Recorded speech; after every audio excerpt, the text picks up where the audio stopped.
Good morning, everyone, and welcome. It's just gone 10 o'clock, so I think that we will make a start and get the day's proceedings underway. Thank you very much for joining us for today's conference, Remarkable Women, Female Lay Patronage of Religious Institutions, 1300 to 1530. My name is Nicholas Flory, and I'm a PhD student here at the Courtauld and the organizer of today's event. The donations of the laity to religious foundations during the Middle Ages has long been a fruitful area of study, but the specific role of women in these networks of patronage and benefaction have, historically, been the subject of less thorough scrutiny.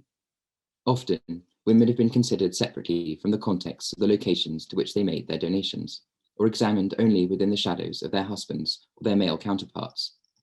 This conference seeks to bring these remarkable women to the fore once again, and to explore the ways in which, throughout the medieval period, female benefactors patronized and interacted with monasteries and religious sites in their own right, how they commissioned devotional and commemorative artworks and objects for these settings, and the ways in which their donations were received and understood by their intended audiences.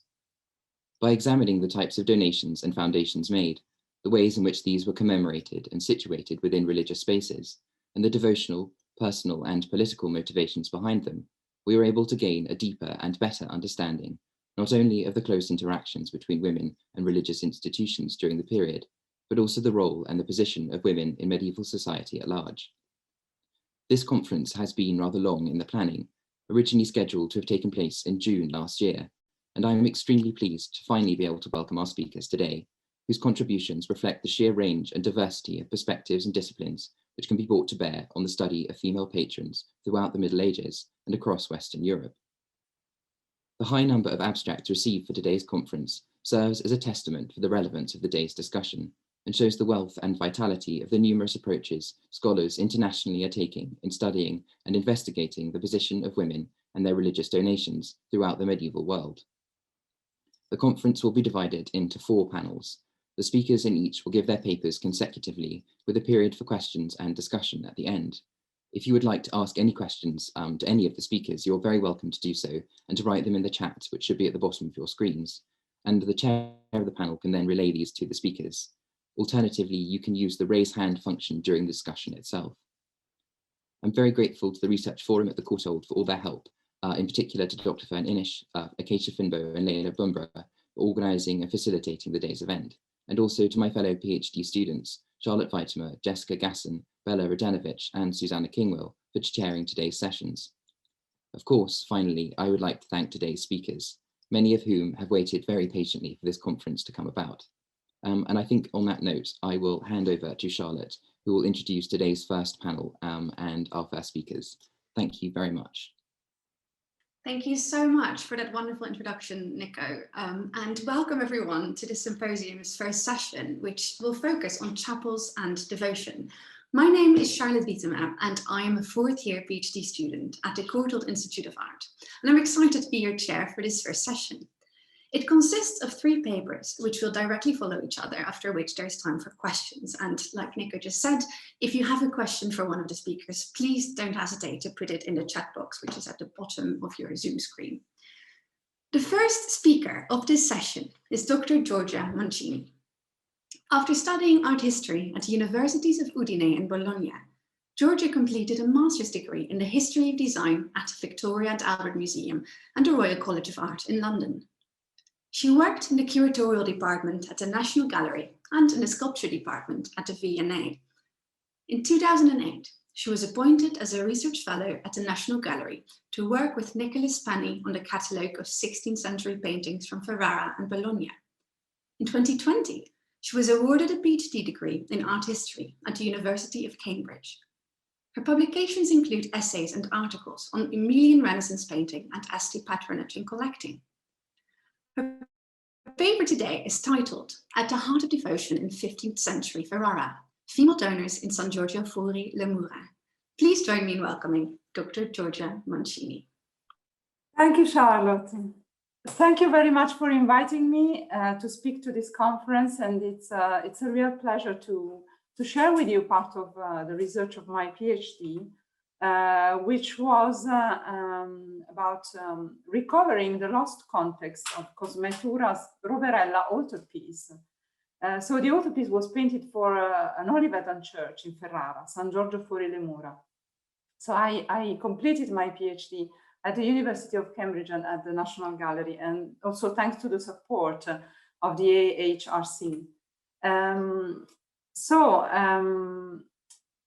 Today I will, in my paper, I will start with the history of the church, focusing on the works which were carried out in the 15th century. And then I will introduce, and I will speak about the two female donors who played an important role in the history of this church, Lorenza Montolini and Francesca. We don't have a surname for a family name for this woman, but we know that she was the widow of Boldrino. I will tell you more about this woman. And finally, I will discuss and I will think about the relationship of these women with the Olivetan congregation and their pursuit for commemoration and the ways in which their donations contributed to the building of one of the most important churches in Ferrara in the 15th century. So this is San Giorgio as it is today. In the 15th century, 3 cloisters were built, so today only one remains. It is not surprising, if you look at this picture of the interior, it is not surprising that this church has not attracted the attention of scholars working on the Renaissance, although it housed the Pala Roverella by Tura, one of the highlights really of the Ferrarese Renaissance. And so my challenge, my PhD was to study this church, but not as it is today, but as it was, try to recreate how the church was in the 15th century. Analyzing the building, but also looking, researching, doing quite a lot of research in the archives. So this church was the ancient Cathedral of Ferrara. It was here, it is still here, and it stood on the right side bank of the Po di Volano, just a few kilometers from the city of Ferrara. And it was built around the middle of the 7th century in the primitive settlement of the city. And I'm showing you a copy of a plan of the city by Bartolino da Novara. You can see the Church of San Giorgio here at the bottom. And also when the settlement of the city moved to the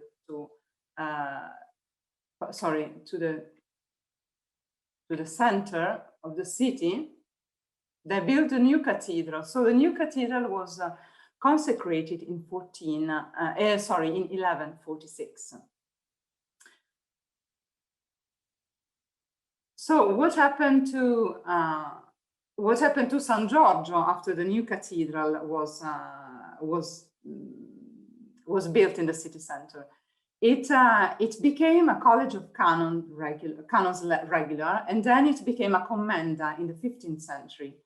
An important part in the history of this church was played by the Este, Niccolò III d'Este. He asked the Pope to, at the time, Pope John XXIII, to assign the monastery of San Giorgio to the Benedictine congregation of Monte Oliveto. The church was ideally placed because it was quite far from the city center. It was in a secluded place, and this was good for the character of the order of the Benedictine congregation, who were to occupy the monastery and the church. We know that in spite of this interest and his role, his active role in allowing the Olivetans to take this church and monastery, Niccolò didn't pay for works for refurbishing the monastery and church. It was his right-hand man, Uguccione Contrari, who committed himself to pay for the material and the works to be made. at the beginning. From 1414 to 1417, works were made, and they were directed by a friar who came from Bologna, and he was the one who supervised the first works in San Giorgio in the 15th century. And we do know that Guccione committed himself to pay 800 lire, but in the end he didn't pay. And it was the Ufficio dei Poveri di Cristo, a charitable institution, who finally paid this money for the works in San Giorgio. The new cathedral in the city center, dedicated to San Giorgio, the patron saint of Ferrara, housed the relics, the relic of the arm of the homonymous saint. But why was the other San Giorgio important? What did it house? The other San Giorgio, the San Giorgio beyond the Po, housed the relics of the city's other patron, that is Maurelius. He was the bishop of Vico Abenzia, nowadays Vogenza, the first seat of the diocese of the modern Ferrara in the second half of the 7th century. But because of the new cathedral in the city center, this church had been rather neglected, and with the church also the relics of San Aurelius. So the 7th of May, 1419, the feast day of San Aurelius, a special and solemn ceremony was organized in San Giorgio by the bishop Boiardi, and 2 caskets containing the relics of San Aurelius, but also the relics of another important, he was a figure, the blessed Alberto Pandoni, who also had been Bishop of Ferrara, but in the 13th century. So these 2 caskets were removed from the vault, which was underneath the high altar. And the relics of San Aurelius were placed into a silver casket, while those of the blessed Pandoni were put in a marble sarcophagus. So from this moment, from this ceremony in 1419, the cult of San Aurelius, San Giorgio becomes an important place for the cult of this saint. And indeed, we find San Aurelius represented by Cosmetura in the right-hand compartment of the Pala Roverella, now in the Galleria Colonna in Rome. And I'm showing you a fragment on the left with San Giorgio. So he's facing the other patron saint of the city, the San Giorgio, which is in the San Diego Museum of Art, and is the only fragment remaining from the from the left-hand compartment of this altarpiece. So this Pala Roverella was really a monumental work, measuring no less than 4.5 by 3 meters, and I'm showing you the reconstruction by Roberto Longhi. I'm thinking about the 15th century, trying to recreate the context to tell you the history of the donations of the 2 lay women, and thinking about the 15th century, and what was the highlight of all the campaign of works promoted by the Olivetans in the Quattrocento. Surely it was the moment, I think, it was the moment when the altarpiece was installed, the altarpiece by Tura was installed on the high altar in the month of August 1487. And we are sure about this because Girolamo Ferrarini, in his Memoriale Estense, he writes that on 19th of August, Filiasio Roverella, the Archbishop of Ravenna, with his brother, Count Girolamo Roverella, who went to the Church of San Giorgio to see the new Pala by Tura, which had been put on the high altar earlier that month. And this is an important document because in the literature, the Pala Roverella is said to have been made for a side altar in San Giorgio, but instead it was placed right in the center, right in the Cappella Maggiore. And also the dating is important because if you look at the books, the monographs on Tura, you still find the date, a date in the 70s, but no, it was installed in 1487. They go to see the Filiaso Roverella and his brother. They go to see this church, to see this pala, which had been commissioned by Niccolò Roverella and Lorenzo Roverella, and in the same chapel, and it is still there today, is the funerary monument of the Bishop Lorenzo Roverella. It is a monument made by Ambrogio da Milano and also by parts of it by Antonio Rossellino and collaborators. So Lorenzo Roverella was a bishop of Ferrara from 1460 to 1464. Niccolò Roverella, his brother, was an Olivetan, and he was prior of San Giorgio in the 1460s for 4 years, and later at the end of the 70s. But he was also abbot general of the Olivetan congregation from 1472 to 1476. And they also had another important brother, Bartolomeo, who was cardinal of San Clemente. And especially Lorenzo and Niccolò played an important role in the history of San Giorgio in Ferrara. The monument is still there today. The altarpiece was dismantled, and it is various pieces of it remain in various museums. But let's think about how was the context, the original context. How was the 15th century high altar chapel? What do we know? Luckily, we have the contract which was made for the building of the new Cappella Maggiore in 1434 and two chapels, two flanking chapels at San Giorgio. And this document was published, but simply a transcription of it without really any discussion by Peverada in 2001. In the document, it is specified that the Cappella Maggiore should be built on the model of the apse of San Domenico in Ferrara. So the Olivetans wanted to be in line with the local late Gothic tradition.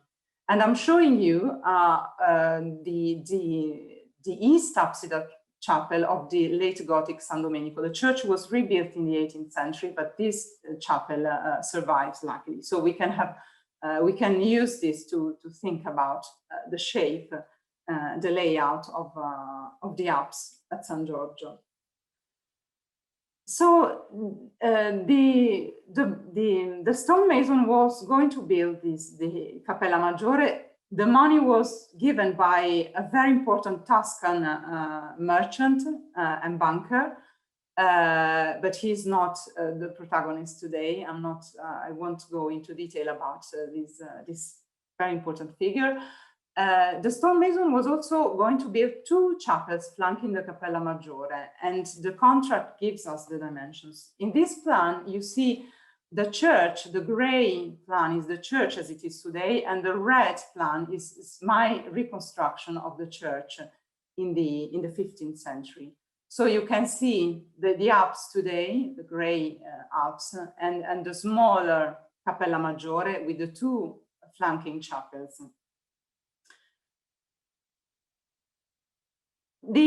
While the price agreed for the Cappella Maggiore was 1,000 lire, only 200 lire were agreed, were promised to the stonemason, and 100 lire in stones and lime, and the rest, it was a payment in kind. So it is a bit weird compared to the 1,000 lire for the promised for the Cappella Maggiore.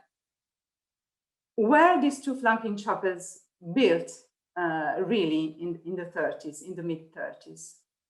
And let's come to the chapel of St. Maurelius.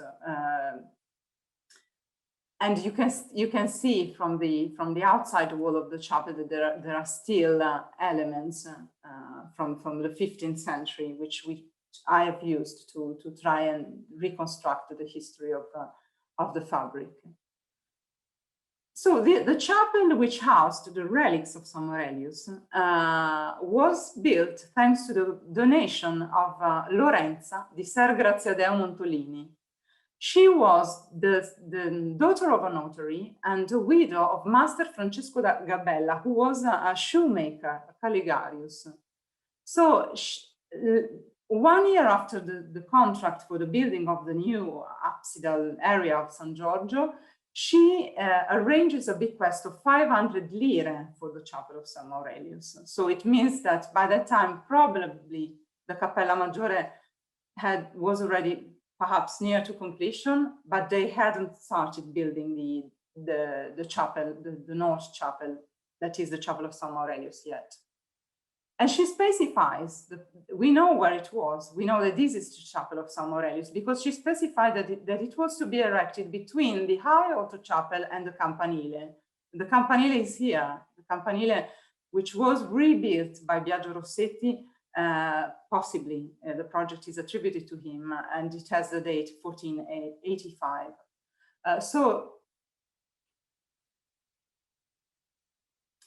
And she specifies in her will that she wants to be buried in the chapel in an arca. She doesn't specify if it is an arca of marble, whether we don't know exactly if we are talking about a vault or a freestanding tomb. She says in an arca.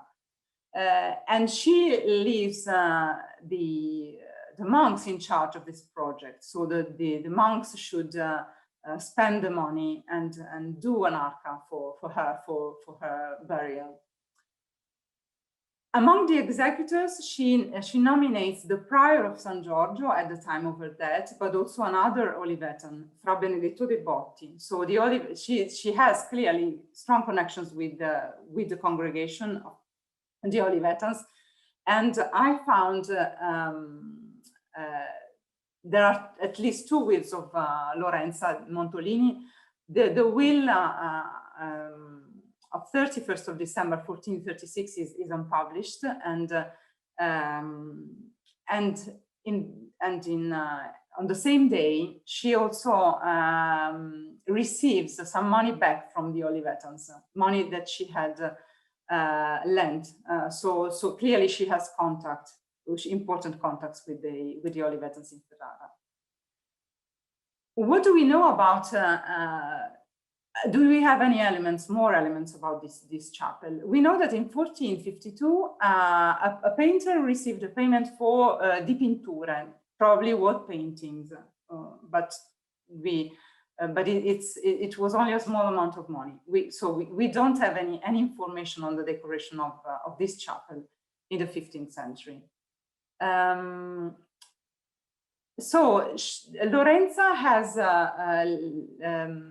Lorenza leaves, when she dies, she leaves the ius patronatus of the chapel to her brother Antonio.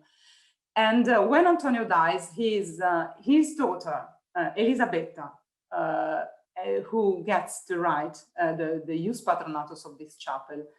And indeed, in her will, dictated in 1463, she specifies, she says she wants to be buried in San Giorgio, in the tomb of her relatives, and it is specified that the chapel is dedicated to San Aurelius, and she endows the chapel with a house.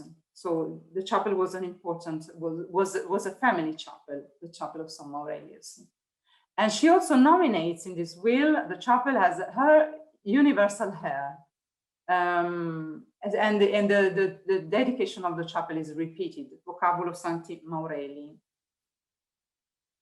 3 years later, she changes slightly the arrangements of her will, because she says that the bequest that she had left was intended for the fabric of the church, of the chapel, probably the maintenance, but also for the lighting. So And also she had given 300 lire to a member of the Olivetan congregation for acts of charity in her previous will, but she wanted this money to be spent for the fabric and lighting of the church. So I think the Olivetans needed money, and so that's why they asked Elisabetta Elisabetta, who was the widow of a notary, Andrea Di Santi. So they asked her to change her will because they need more money for the church. And among the witnesses of this document are the prior at the time, the prior of San Giorgio, Niccolò Roverella, but also the sub-prior, Niccolò Marinetti. She dies, Elisabetta dies without heirs, and the ius patronatus of the chapel returns to the Olivetans. What happens to the chapel later? The chapel is embellished with an altarpiece, unfortunately lost by Cosmettura, possibly in the late 70s. Only 2 fragments of this altarpiece survive, and they are now in the Pinacoteca Nazionale in Ferrara. And they show the San Aurelius brought to justice and the martyrdom of San Aurelius. We don't know who commissioned this altarpiece. Perhaps the Roverella, but it's not sure. We do know that this chapel later attracted the attention, finally, of the Este. And it was Alfonso I d'Este who paid Domenico Panetti, the Ferrarese painter, for a fresco cycle of representing stories of San Aurelius. I'm showing you a picture of the chapel as it is today. And again, a picture of the external wall of the chapel. And let's move to the other chapel, on the other side, the chapel of St. Benedict. So on one side, Aurelius, one of the patron saints of Ferrara, on the other side, Benedict, because the Olivetans are a Benedictine congregation. And for this chapel, I found a very important document. It's the will of Francesca. She's the widow of Magister Boldrino Varotaro, that is a fur maker.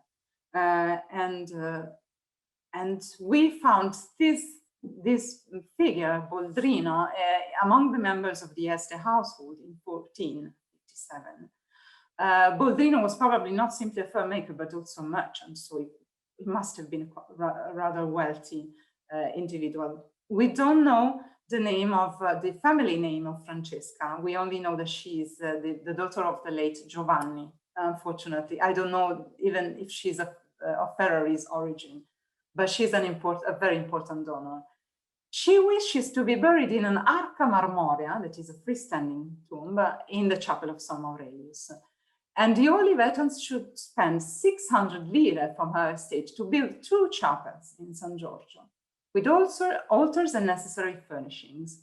But she's also worried. She goes into detail about the furnishings, the metal chalice, the chasuble, the other paraphernalia to be purchased with her money. And it is clearly written that one of these chapels should be dedicated to St. Benedict.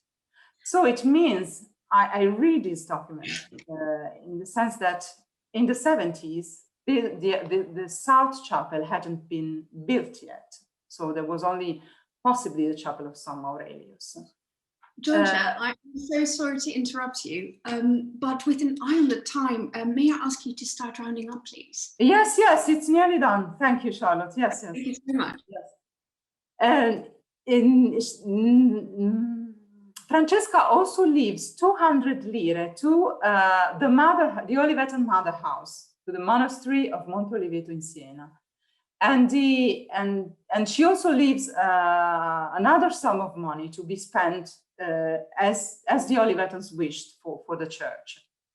And she leaves money also to keep a lamp burning in the chapel of San Aurelius, that is the place of her burial. And she designates the monastery of San Giorgio as her universal heir. So she leaves all her money to the Olivetans. As I've said, it is possible that this chapel had not been built until the 70s, and this is the chapel as it is today, with an altarpiece by Domenico Maria Canuti representing Saint Benedict and the Angel. And this is a relief which still is in the chapel, a 15th century relief with the blessed Alberto Pandoni between the Saints George and Aurelius. It was gilded later. So the money left by Francesca was spent to complete a bigger project that included the refurbishment of the Cappella Maggiore, the project of the altarpiece the high altarpiece by Cosmetura, and also the monument of the funerary monument of Lorenzo Roverella. The Cappella Maggiore was the focus of the liturgy, and even if Lorenzo Roverella was not, the Bishop of Ferrara was not a member of the Olivetan congregation, he was granted this rare privilege of having his tomb in the high altar chapel.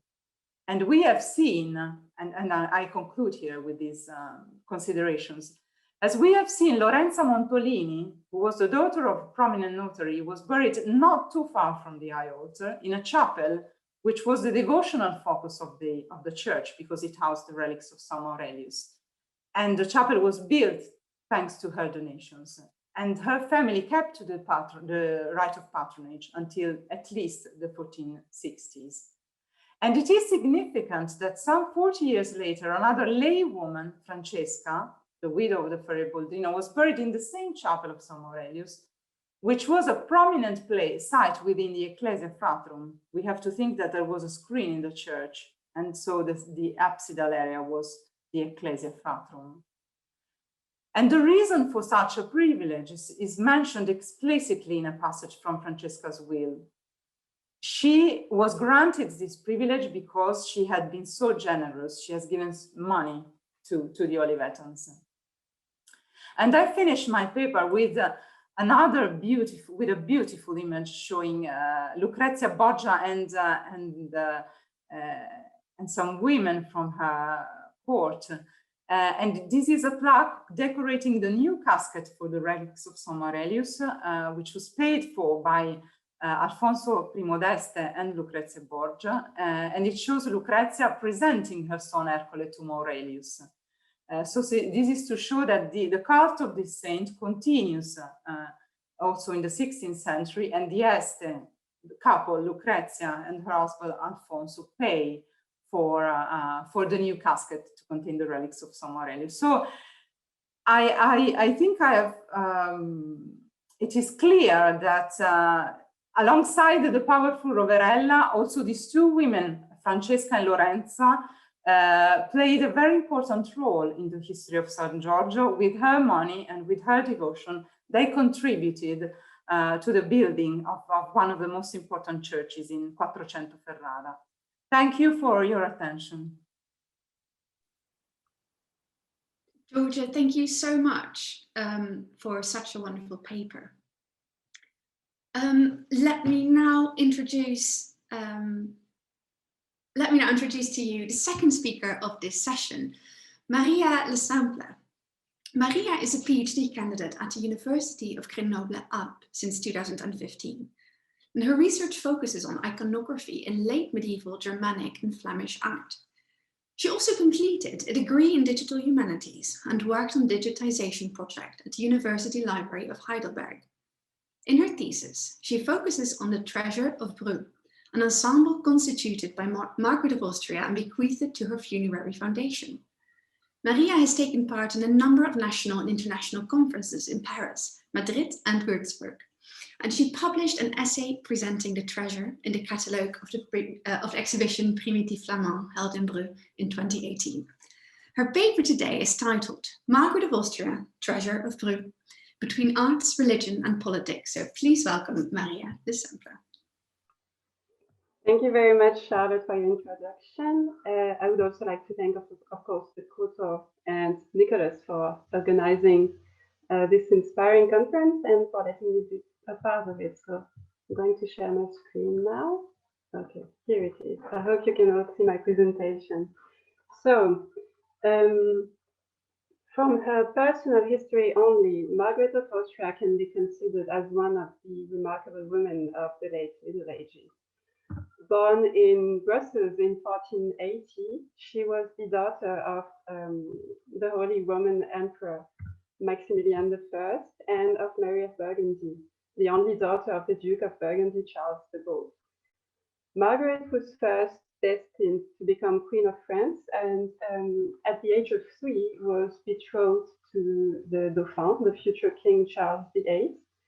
She grew up at the French court in Amboise until the age of 11, when she was repudiated by Charles in favor of Anne of Brittany.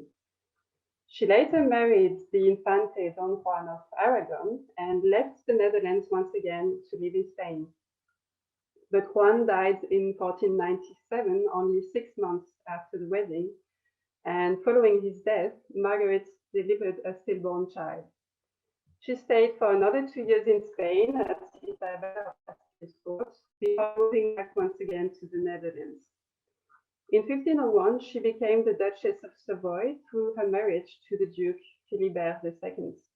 This marriage lasted 3 years, during which Margaret developed herself as a fine politician, being much more interested in governance and politics than her husband.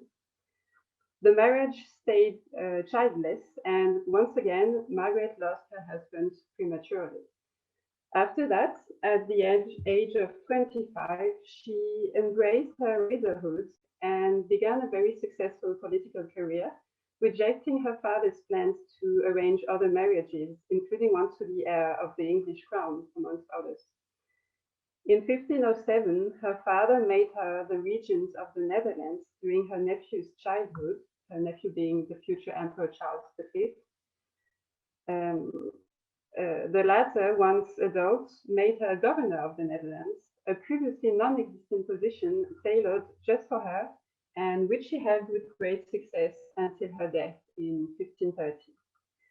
In addition to her already eventful life and career, she was one of the greatest patrons and collectors of her time, while it seems quite clear that she had been honestly fond of literature and art. Such an interest is rarely free of any will of self and political legitimation.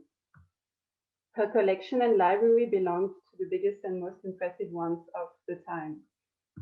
Her palace in Mechelen held an abundance of all the artworks of any kind that she had collected during her whole life, and she was also the owner of almost 400 books, so one of the biggest libraries of the time.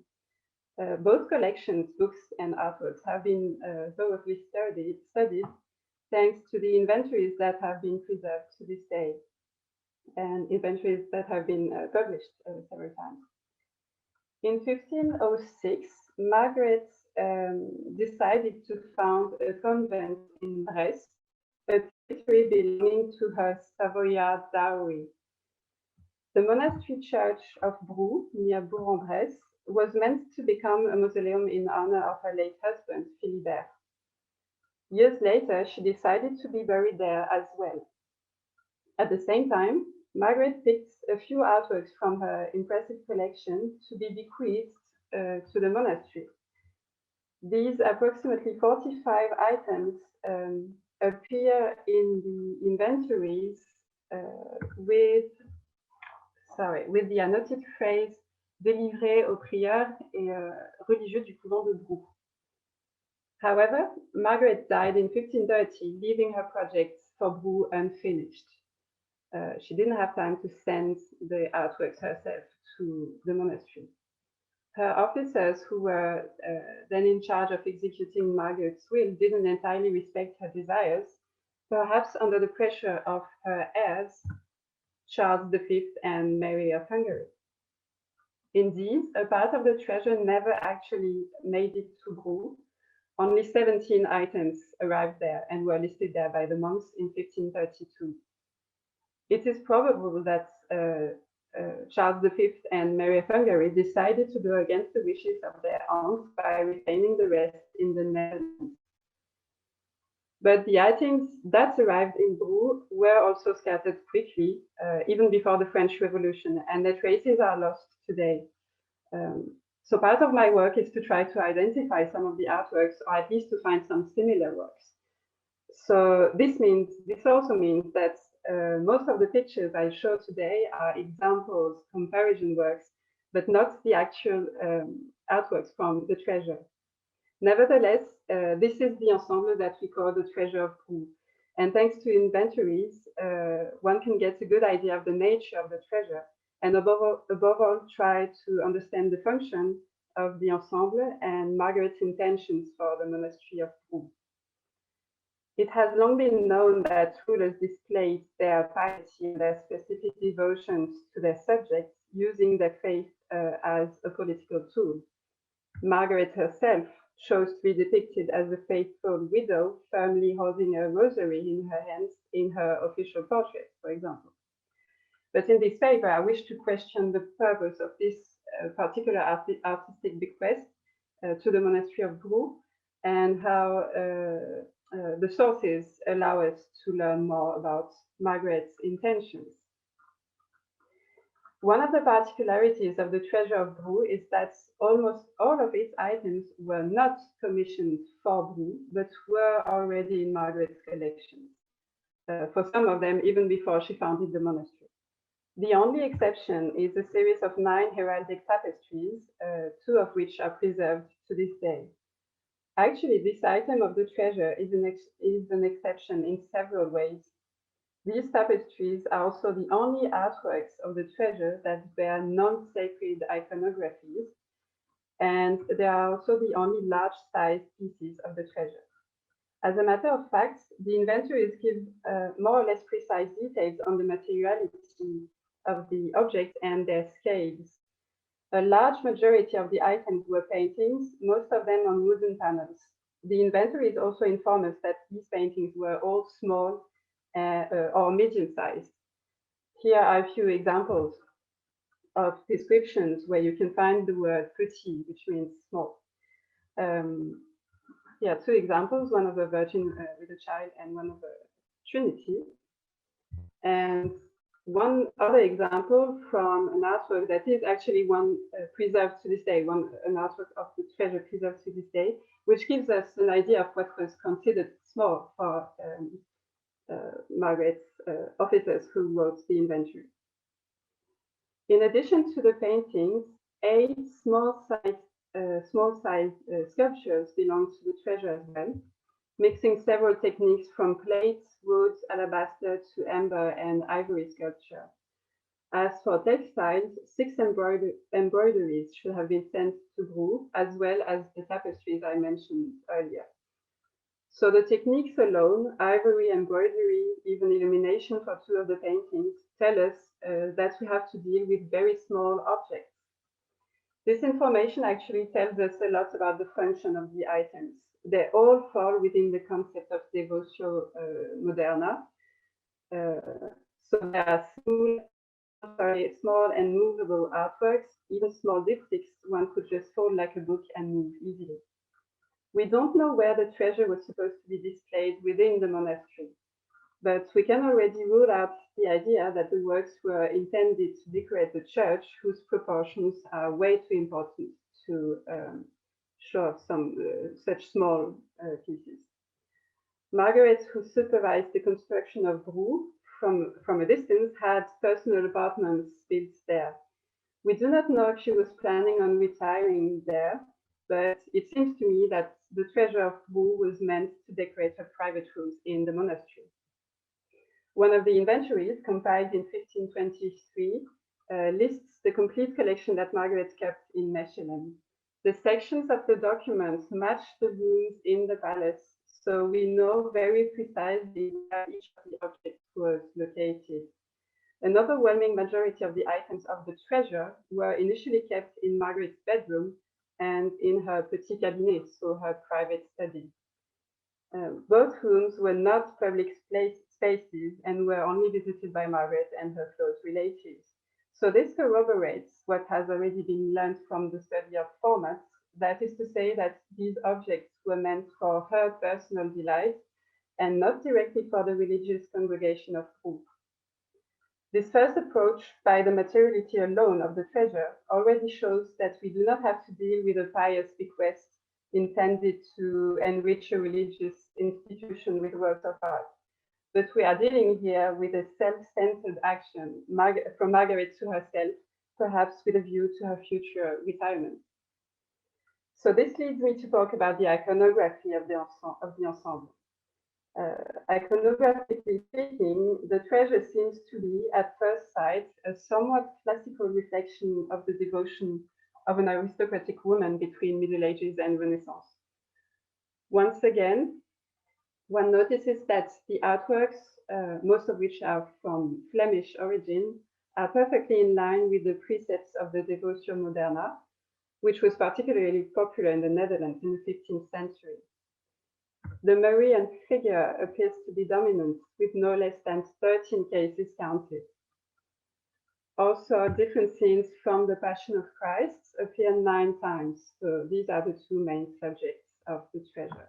The rest consists of various sacred subjects, from the Mass of Saint Gregory to several hagiographic representations.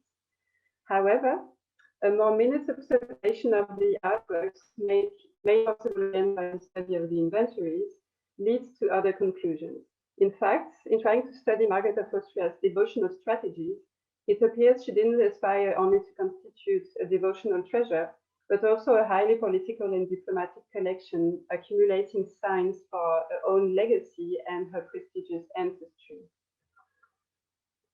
For example, Margaret's Burgundian roots must have been particularly valuable to her. She was the last direct heiress of the wealthy Duchy of Burgundy. Her art collection itself is a testimony of this heritage, consisting in great part of artworks by Flemish painters such as Jan van Eyck or Rogier van der Weyden, cherished by the Burgundian dukes and in their court. Just for example, just to mention one example, this very famous artwork was a part of Margaret's collection. 2 items of the treasure of Brou are, in this context, particularly interesting. First, a small size ivory triptych carved with various scenes of the Passion of Christ, who might have looked like these. This type of artwork, technique, and iconography was the object of an abundant production in the 13th and 14th century Burgundy. It is more than likely that Margaret inherited this item from her mother, Mary of Burgundy. Unfortunately, no inventory of Mary's possessions has survived, which makes the hypothesis impossible to prove for the time being. But this item also had a very interesting particularity. You can read in the description here that the panels were covered with painted portraits of both Charles and Philip of Burgundy, so 2 dukes of Burgundy. Secondly, Margaret wanted to send to Brou a small diptych painted by Jan van Eyck of the Virgin holding the child on one side, facing Philip of Burgundy, so Philip the Good, kneeling on the other side. So it might have looked like this one. So these 2 items exhibit typical Burgundian characteristics in their forms, techniques, and iconographies. They both depict Burgundian dukes, Margaret's grandfather and great-grandfather. So sending these objects to her funerary foundation could have shown the will to display her Burgundian roots in Brou. Another part of Margaret's history can be detected quite easily. She did not only bring her pedigree with her in the treasure, but also her first marriage with Don Juan of Aragon. It is in fact disturbing at first sight, Brou having been built in honor to honor the memory of her following husbands, Philibert of Savoy. Juan himself was depicted in one of the artworks, a diptych painted by Michael Zittau, one of Margaret's court painters. The Virgin and the Child were depicted on one side, and on the other side, Saint Margaret and Saint John, under the guise of Margaret and Juan of Aragon. These crypto-portraits could have been commissioned for the occasion of Margaret's first marriage in Spain in 1496. while Sitao, the painter, was working at Isabella's court. Of course, we must keep in mind again that these artworks would have certainly decorated the private apartment of the regent, so that showing off her first marriage wouldn't be a problem in the mausoleum of her second husband. These few selected examples show how much the treasure of Brou was not thought as a pious bequest to the monastery, but more as a reflection of Margaret's personality. It seems to me that it was precisely this memorial function that guided Margaret's choices for her treasure, in the same way that it guided her architectural choices for the monastery. Indeed, each of the elements of the monastery itself refers to an aspect of Margaret's personality and political responsibility. Firstly, by choosing to install her monastery in Brest, she reaffirms her position as the Duchess Dowager of Savoy, even though she spent most of her time in Mechelen to handle the regency of the Netherlands. But she also ostentatiously showed off her membership of the Habsburg imperial family. The bell tower of the church was originally topped by a stone dome in the shape of an imperial crown, and over it stood a roof light, a globe, and a cross. This was all destroyed at the French Revolution. Her belonging to the Burgundian lineage, already in the treasure, as we showed, is also emphasized by the use of polychrome glaze tiles on the roofs of the monastery. This technique is indeed specific to medieval Burgundian architecture, as in one of its most famous examples here down on the picture, the Hospice de Beaune. And I could go on with this paper for a long time if I detailed the architectural decor, which is largely dominated by symbolic but also heraldic motifs, like here in the stained glasses. The tapestries I have already mentioned earlier extended this decoration by highlighting the lineage and alliances of Margaret. So at this point, I should reiterate that she originally founded the monastery of Brou to be the burial place of her husband, Philibert, and not for herself. When the construction began, the architectural project was much more modest than what it actually came to be. As soon as she decided to be buried in the church with her husband, the design had to be improved to her dignity and to glorify the houses of Habsburg and Burgundy. The treasure of Brou, analyzed in detail, but especially in its context of the monastery, seems to be a celebration of Margaret herself, of her life and her political successes. As a powerful political figure, Margaret used art, architecture, and devotion to make sure her memory would be preserved, even without direct descendants. She made the most out of her taste for arts as a political and dynastic tool, like she learned from her Burgundian ancestor, who were also precursors in book collection and art commissioning. Her French education and her time spent in Spain are also essential as well to understand her enlightened taste and culture, all of which explains the complexity of the iconologic project for Brou. The treasure of Brou must, in my opinion, be seen as the continuation of this self-representation project, more than as an act of simple religious patronage. Thank you very much for your attention.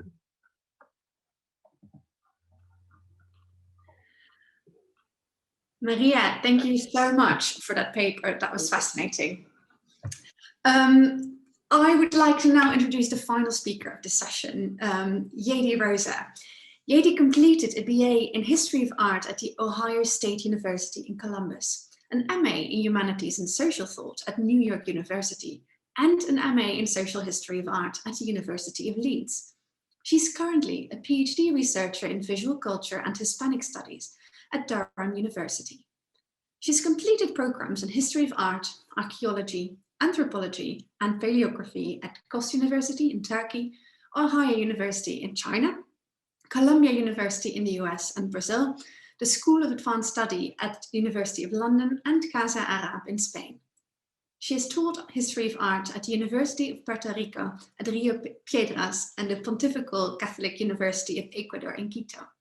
Today, she will present her paper titled Hidden and Revealed: Women's Power, Family Feuds, and Jewish-Muslim-Christian Relations through a recently uncovered mural of the Lamentation in the Cathedral of Albarracín. Please join me in welcoming Yeidy Rosa. Thank you so much, Charlotte. So thank you to the Courtauld for having me, and thank you all for being here today. And a special thank you to Dr. Eva Fromovich at the University of Leeds, who was my supervisor in this project. In 2011, art conservators began an 8-year restoration project that would take this 16th century cathedral in Albarracín, re-ornamented in the 18th century, from this to this. All this color was hidden beneath a coat of drab paint, and there's no collective memory of when it was covered. It was a complete surprise. Here, I have to acknowledge the dedicated folks at Fundación Santa María de Albarracín and its director, Antonio Jimenez, who have so lovingly restored this remarkable structure and its art. Early in the project, a thick layer of plaster began to detach itself from a wall in the baptismal chapel. Underneath the gesso was what remained of a brightly painted mural depicting the Lamentation of Christ. A scene that was no doubt common in Aragon, where sermons on the Vita Christi by Dominican friar Vicente de Ferrer had traveled from town to town since the 14th century. The uncovering of the mural was completely unexpected, for there was no knowledge or known archival material documenting its existence. To add to the surprise, the wall on which it was painted is not even part of the 16th century building we see today, but of an earlier Romanesque or perhaps Mudéjar church upon which the existing Gothic cathedral was built, and for which little archival or material evidence has been found. Actually, this here is the only other material evidence that we have, this window inside the Capilla de Santa Ana. Yeidy, Oh, I'm really yes. sorry to stop you there, but I'm afraid that your images are not showing up. Oh. I can see your descriptions, but not your images. Oh, I think I'm just going to have to work on this smaller one. Is that okay? So here is the only other material evidence that we have of the earlier church inside the Cathedral of Santa Ana. We know the earlier church was built over a mosque. It was inaugurated in 1200 and heavily reformed in 1395, and that the church that exists today dates from 1532. Behind the painting, the remnants of a pointed arch can be seen. Here you can see the pointed arch would be here.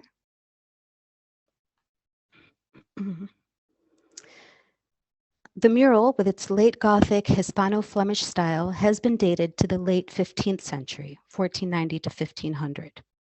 So considering this lack of archival material, the question shifts from who painted this to how is it that what was going on in Albarracín became this image? What had to happen in order for this image to take form? Through the resistant reading of Spanish primary sources and a close analysis of the mural itself, we can begin to see what the patronage of the chapels at the Cathedral of Albarracín tell us about local family politics, social status and memory, how Christian women held power in death through their last wills and testaments and pious deeds, and how they played a role in the displacement of Iberian Muslim and Jewish communities in the now Christian-ruled former Berber Taifa. Today, I'll remark on two women in particular, María Díaz de Molina and Doña Castellana de Heredia. This is Albarracín.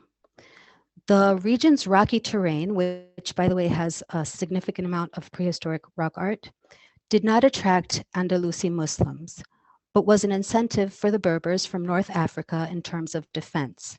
In the briefest of timelines, 18th century chronicler Tomás Collado tells us that the Romans called the city Segóbriga, which might explain a nearby city being called Segorbe. The first mention of the Berber Taifa is in the 10th century Arabic language chronicles by Ibn Hayyan, the Andalusi historian, in which he states that it was ruled by the Banu Rasin family. That's where Albarracín comes from, Banu Rasin. and that they called their city Santa Maria de Levante or Santa Maria al Sharqi. So Santa Maria of the East to differentiate it from another Santa Maria in modern day Portugal. That Muslim rulers used a Christian name for the city tells us that it's probable that there was a Christian Visigothic city here prior to the Islamic conquest of 711, but this isn't documented anywhere. Ibn Hayyan's writings describe the first Banu Rasin ruler, Abu Muhammad Khalil, as a 20-year-old noble with noble lineage who broke ties with Cordoba and who strove to have a refined and cultured court. From there until Albarracín becomes a Christian señorío or lordship is not thought to be documented. It's known that Pedro Ruiz de Asagra was the first señor of Albarracín in 1172, and that there was no battle involved in the takeover.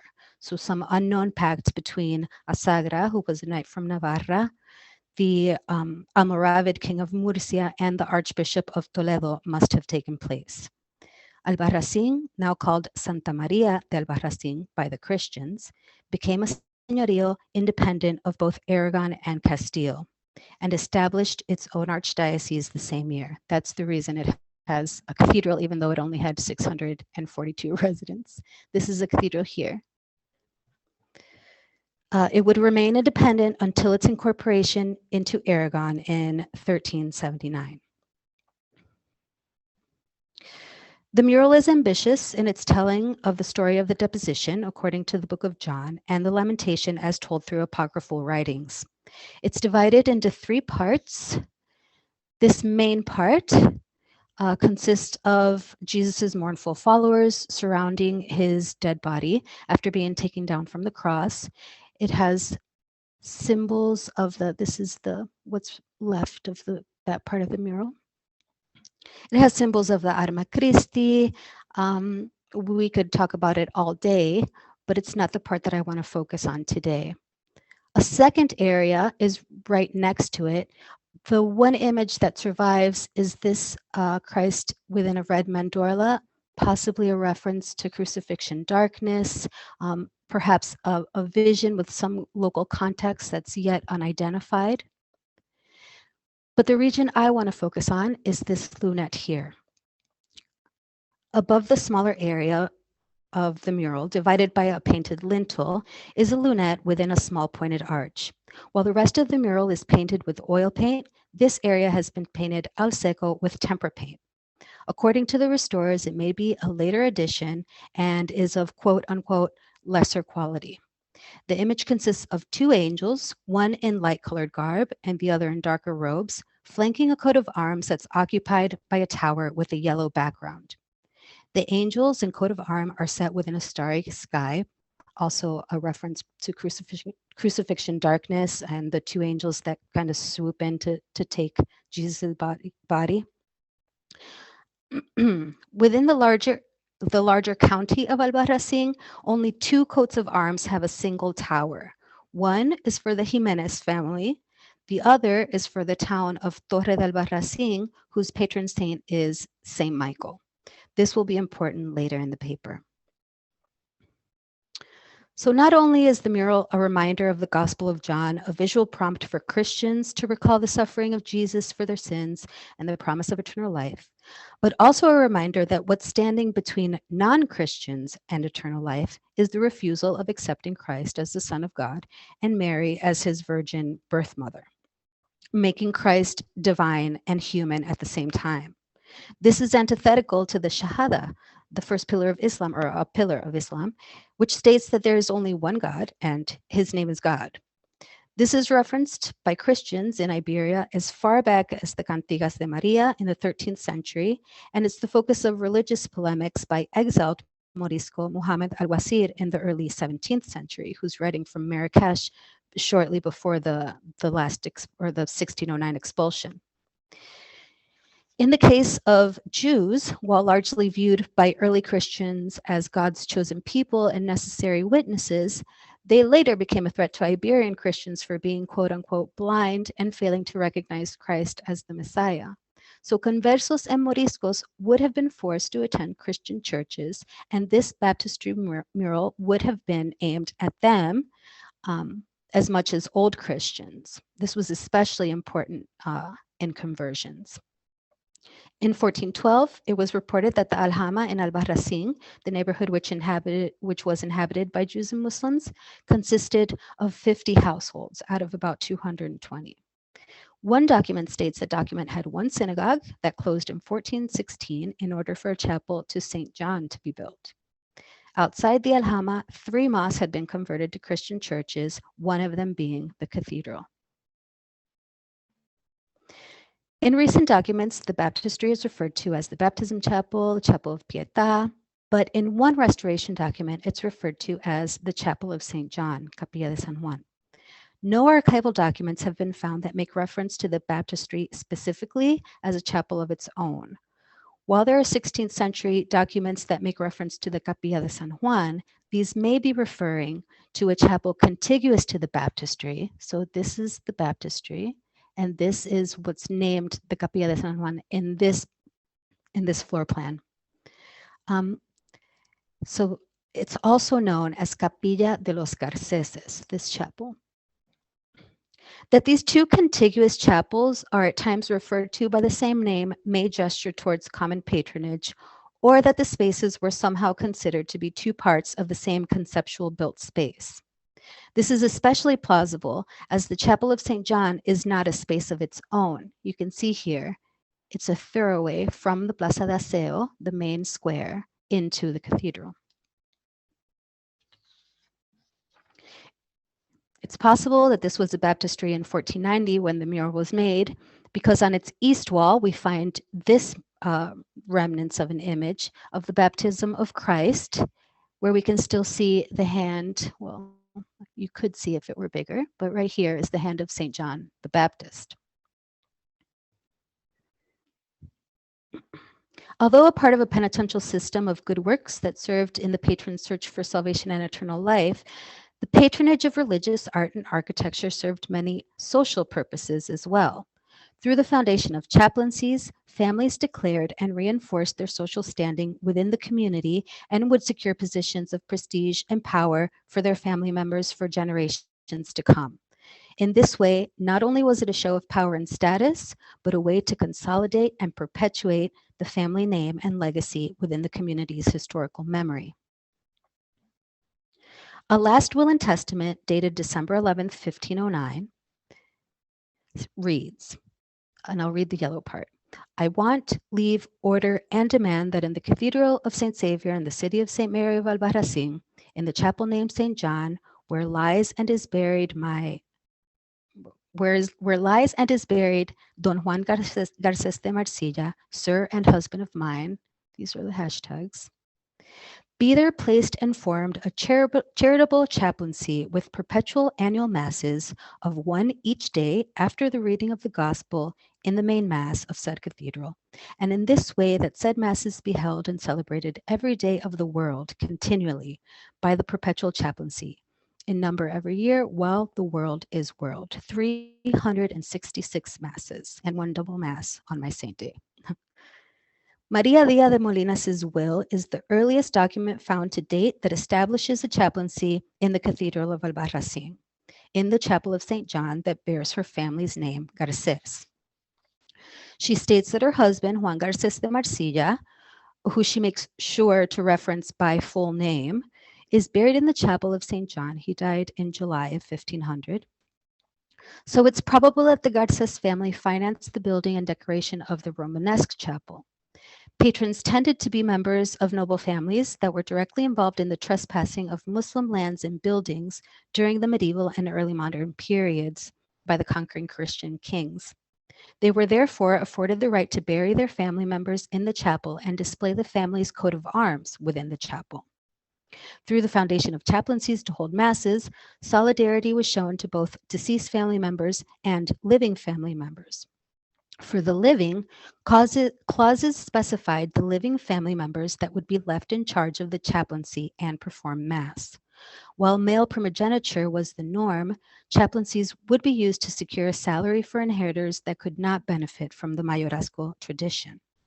Maria Díaz de Molina appoints eldest living son as as her firstborn son had been killed in 1489 by Juan and Pedro de Arganda in a family rivalry that dated back to the 14th century. The parish benefited as well, as families were only to prepare their last wills within their designated parish. These chaplaincies were perpetual, and they were financed by the annual rents of properties donated to the church. As a woman patron, Maria Diaz de Molina was not alone. Out of 215 chaplaincies established in Albarracín by 1619, 68, or 32%, of the chaplaincies were established by women. 44 were under a woman's name alongside the person she was married to. That's 20%.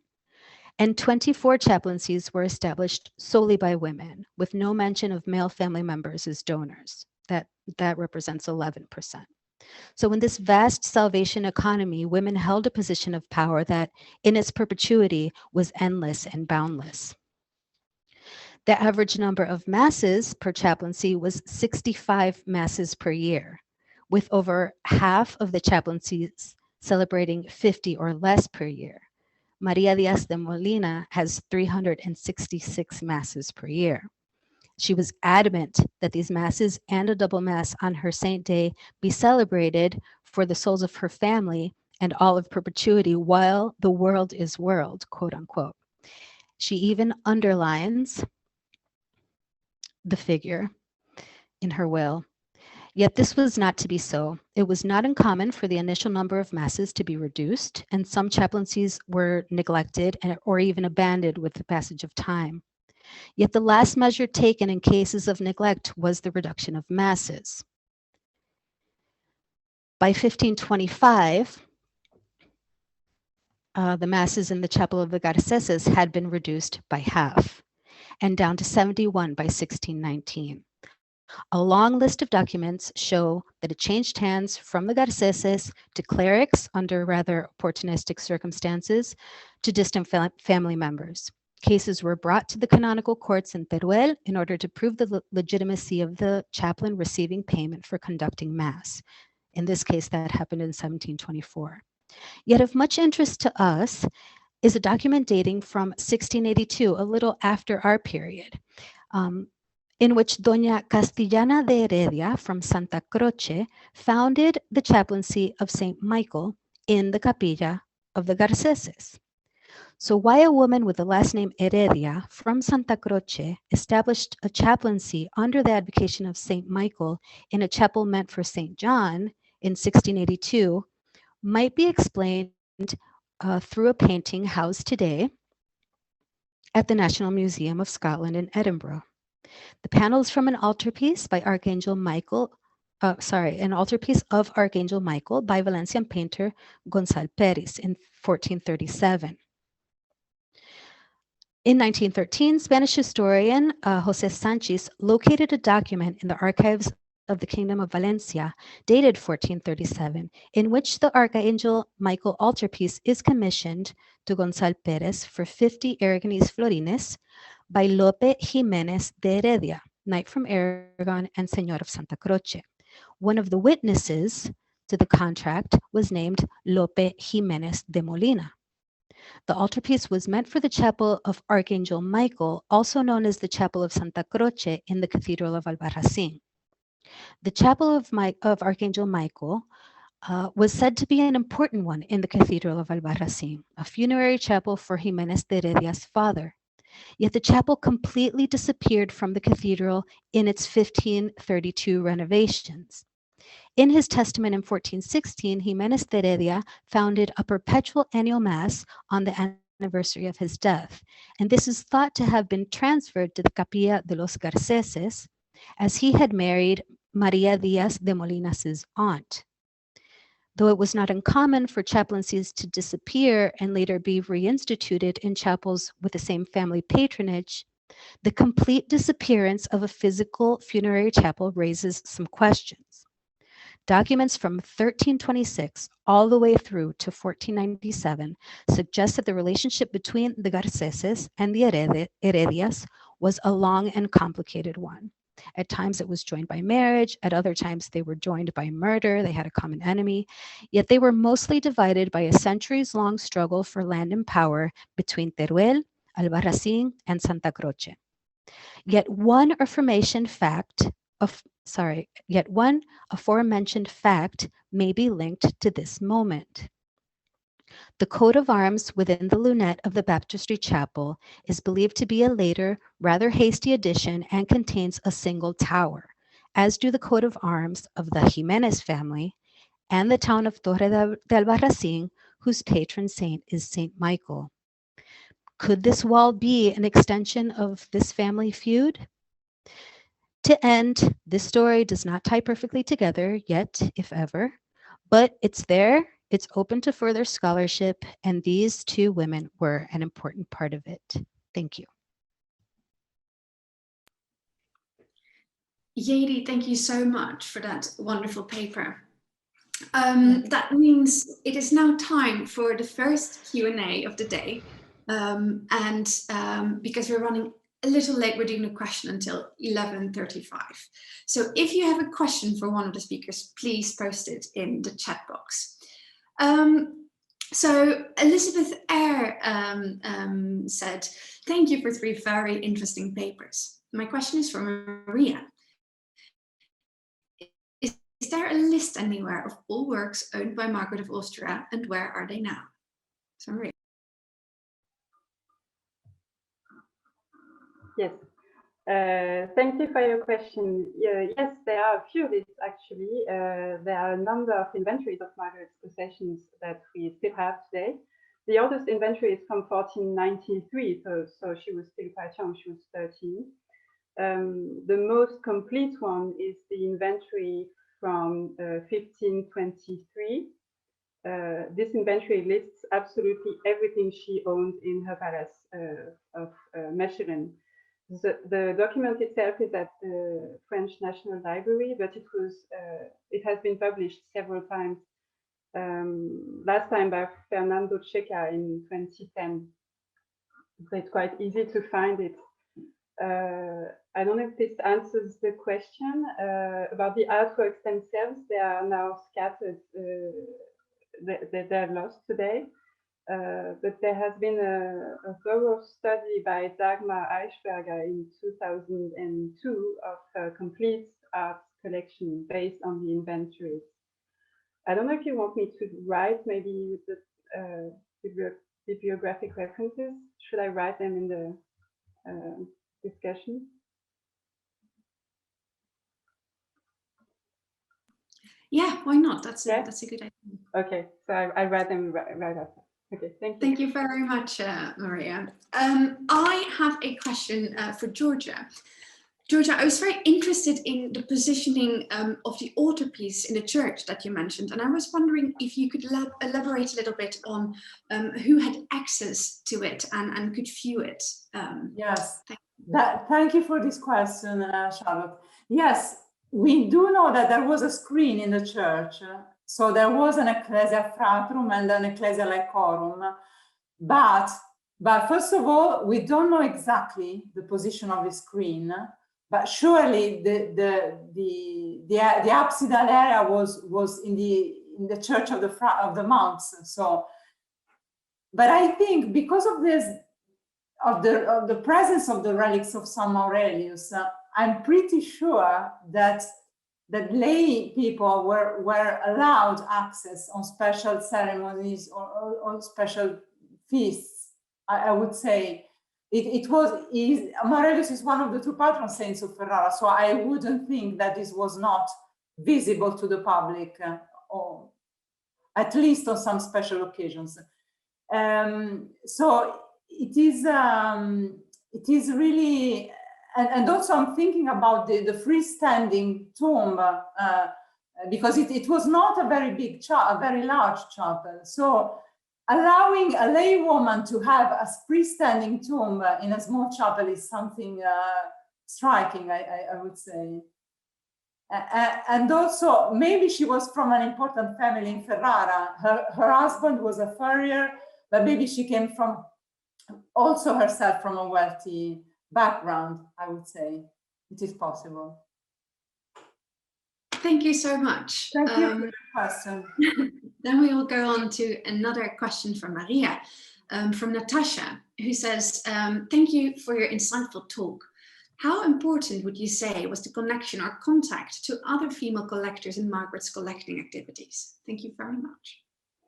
Yes, thank you for your question. It's actually very interesting because in my thesis, I'm going to try to compare Margaret's action to the action of other female rulers. I think in particular, what's interesting is she was raised at the French court by Anne de Beaujeu, which was the regent in France at the time. So I think she was quite influential in Margaret's choices. And later on, I think maybe the most important part of Margaret's education happened in Spain at the Isabella of Castile's court. So I think they bonded quite, they created a strong bond.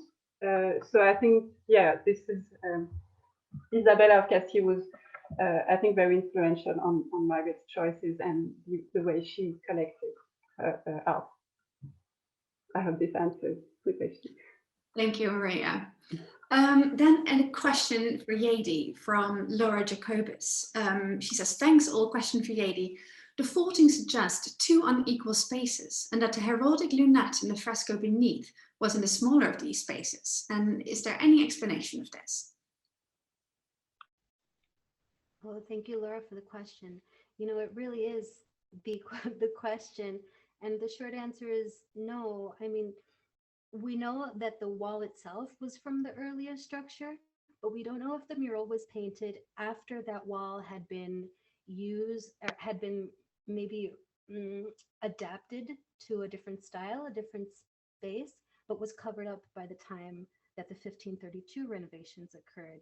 So it really is about maybe finding, you know, that document that explains that, but it's such a good question. It's the first thing, you know, I thought of when I saw it. But yes, the lunette has a pointed arch. The other arch is a Roman arch. So that's a good question that I don't have an answer for. Thank you very much, Yeidy. I hope you don't mind me asking you another question as well. I was really fascinated to hear that the percentage of women who established a chaplaincy in the church. And I was wondering if that was something that was very specific for Albarracín, or if that was common also in kind of in the area. Excellent question also. In Albarracín, and I should really point out that even though the names that come down to us are those of, you know, these noble women, a lot of women that, you know, were not in these positions of power were also giving a lot of their money to, you know, as pious deeds. So they did have a significant input into these kinds of funds going into the church. But as I was doing this research, I was also doing some research in Valencia, and out of 260 documents that I saw, over 60 were women. So I don't think that these two women in Albarracín, or, you know, the many women that had chaplaincies in Albarracín, I don't think they were exceptions, and I don't think they were exceptions in, at least not in the area that I'm looking at in Aragon. Yeah. Thank you so much, Yeidy. That's really interesting. Georgia, I have one more question for you. I was wondering if you could talk a bit more about the other works of art that were in surrounding the altarpiece and how it would communicate with other, for example, stained glass or murals or anything. Well, yeah, this is one of the this was one of the challenges of my thesis, because apart from the monument, the funerary monument of Lorenzo Roverella, which is still in situ, and the elements, the surviving elements from the Roverella altarpiece and the two roundels from the San Marello's altarpiece, unfortunately, there are no other works of art dating from the from the 15th century surviving. And I don't have apart from the information on the wall paintings paid in 1452 for the Chapel of St. Aurelius, I don't have any other records. What I do have is an inventory of all the ecclesiastical furnishings of the church, but this is in the 1580s, 1584. I found the inventory of all the contents of the sacristy, and some of the pieces were old, some of the chalices, some of the silver, the objects in silver were old 15th century. So, and also there are embroideries and, liturgical vestments with, so there are some interesting bits of information that can be gathered from this later inventory. But sadly, as far as the works of art are concerned, for the Quattrocento, we have very few. And so I don't know if, for instance, the relief, I forgot the marble relief, the gilded relief, it's not very nice with the gilding, but I wonder who is the patron who paid for the relief. Did they pay it with the money which came from Francesca, maybe? So it was a archival work and working on the bits of the church which are still there. It was a challenge, really. Thank you for your question. Yeah, of course. Thank you so much. And a question just came in for Maria from Laura Jacobus. She says, the tapestry included a motto, read, the hand of God protecting me. Was this Margaret's personal motto? Because the combo of heraldry seemed unique to her. Also, so you think the small scale of the objects means that they were intended for distribution among the monks, so each could pray for her or the relative depicted. Maria. Yes, thank you very much for this very interesting question. So about the tapestries, yes, it is her personal motto. It says fortune, infortune, fortune, which is a wordplay on the unlucky parts of her life and her marriages in particular. So yes, it's a very unique heraldic iconography on this tapestry. The other question, so I didn't think of that. I thought the small scale of the objects meant they were supposed to decorate her private apartment in the monastery. So we do not know if she intended to spend her retirement there, but it is an option. And I think if she thought about this, I think she would have decorated her apartments with these works. I don't think they were intended for distribution among the monks, but it's an interesting question. I will probably look more into this. I didn't really think of this until now, but it's an interesting remark. So thank you very much. Thank you so much, Maria. That was the final question. And I just want to say thank you everyone for asking these great questions. And above all, many thanks to Georgia, Maria and Yeidy for 3 really wonderful papers. So it's now time for a break. We've got 11 minutes and I look forward to seeing you back here at 11:45 for the second panel. Thank you. Welcome to panel 2. The focus for this section will be patronage and choices. I'm Jessica Gasson. I'm a first year PhD student at the Courtauld, and I'm very excited to be your chair today. This session will follow the format of the first. We'll hear from our 2 speakers, and then we'll have a discussion period of questions. Please place any questions you have in the chat. Our first speaker today will be Dr. Mija Oter from the France Steele Institute for Art History. Here she is the head of the institute, which forms part of the Scientific Research Centre at the Slovenian Academy of Arts and Sciences. Her research is in medieval art and architecture, especially Carthusian and Cistercian art. She teaches at the University of Maribor in Slovenia. She has recently won the Joint Excellence in Science and Humanities Award from the Austrian Academy of Science. Please join me in welcoming Dr. Mija Oter, presenting her paper on women as benefactors and art patrons in male medieval Cistercian and Carthusian monasteries in the present day in Slovenia. Thank you so much for the presentation and invitation to this inspiring conference. So let me share my screen. So, dear conference organizer, dear conference participants, dear guests, women's commissioning of art in medieval Cistercian and Carthusian monasteries in what is now Slovenia has not yet been the subject of an independent study to date. Although the vast majority of medieval artworks were clearly lost to the devastation of the Ottoman incursions and early modern restorations, analysis of preserved archival materials nevertheless offers very intriguing information. During the Middle Ages, the Carthusians and Cistercians established 6 monasteries in Slovenia's small geographical area in the one-time southeastern border of the Holy Roman Empire. The Cistercians founded 2 monasteries, the first one in Sittich, still during the lifetime of Saint Bernard of Clairvaux, and the second one in Landstrasse. The Carthusians, moreover, founded no fewer than 4. The first 2 in Zeitz and Geirach were even the first charter houses founded outside the Roman part of the Holy Roman Empire. The third was founded in Freudenthal and the fourth in Pletriach. Because all 6 were male monasteries, their connections and interactions with women make for a very attractive research topic. Women are most often mentioned in documents that were issued by their husbands or, exceptionally, their brothers or sons. In such cases, both men and women feature as donors. Here an example. This Catherine is also mentioned in the records of the Carthusian General Chapter in the year when she died, so as a benefactress of the order. Some documents were also issued by a husband with the consent of his wife. One such example is the founding charter for the Freudenthal Charterhouse, which Carinthian Duke Ulrich III of Spanheim issued in agreement with his wife Agnes.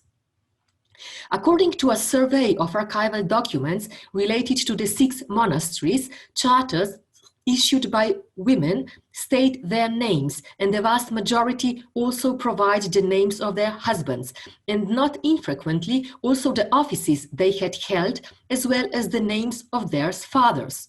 Some documents also indicate that the woman donated or sold an estate that she had inherited from her father.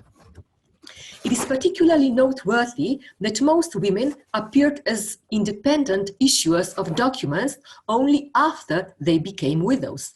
Several widows bestowed on monasteries estates for the repose of the souls of their husbands, or in exchange for holding an anniversary mass for their deceased husbands and themselves after their own death.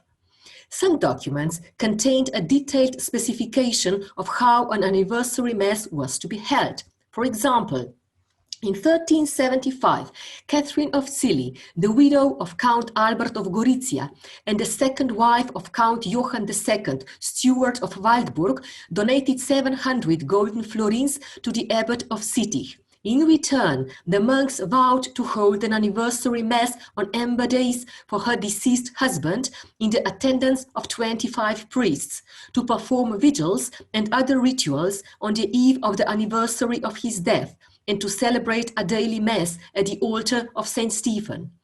They were also required to hold a requiem for the deceased every Wednesday and maintain a perpetual light in front of the tabernacle. On the day of holding the anniversary mass, the monks were treated to an extra feast. Those in the refectory were offered wine and fish, and those in the infirmary were given wine, meat, and legumes. It is highly likely that in these instances, the widows also provided the monastery with the means necessary for decorating the altar in front of which the rituals were performed. In the monasteries under discussion, women were generally buried in the same place as their husbands. However, a few noble women also expressed the desire to be buried in the monastery, which then also happened regardless of where their spouses were buried. Such an example is Duchess Agnes, the daughter of Duke Otto VII of Andes-Meranien and great-grandchild of Emperor Frederick Barbarossa. She stated her wish to be buried in Sittich in a deed of donation that she issued at the monastery in Landstrasse.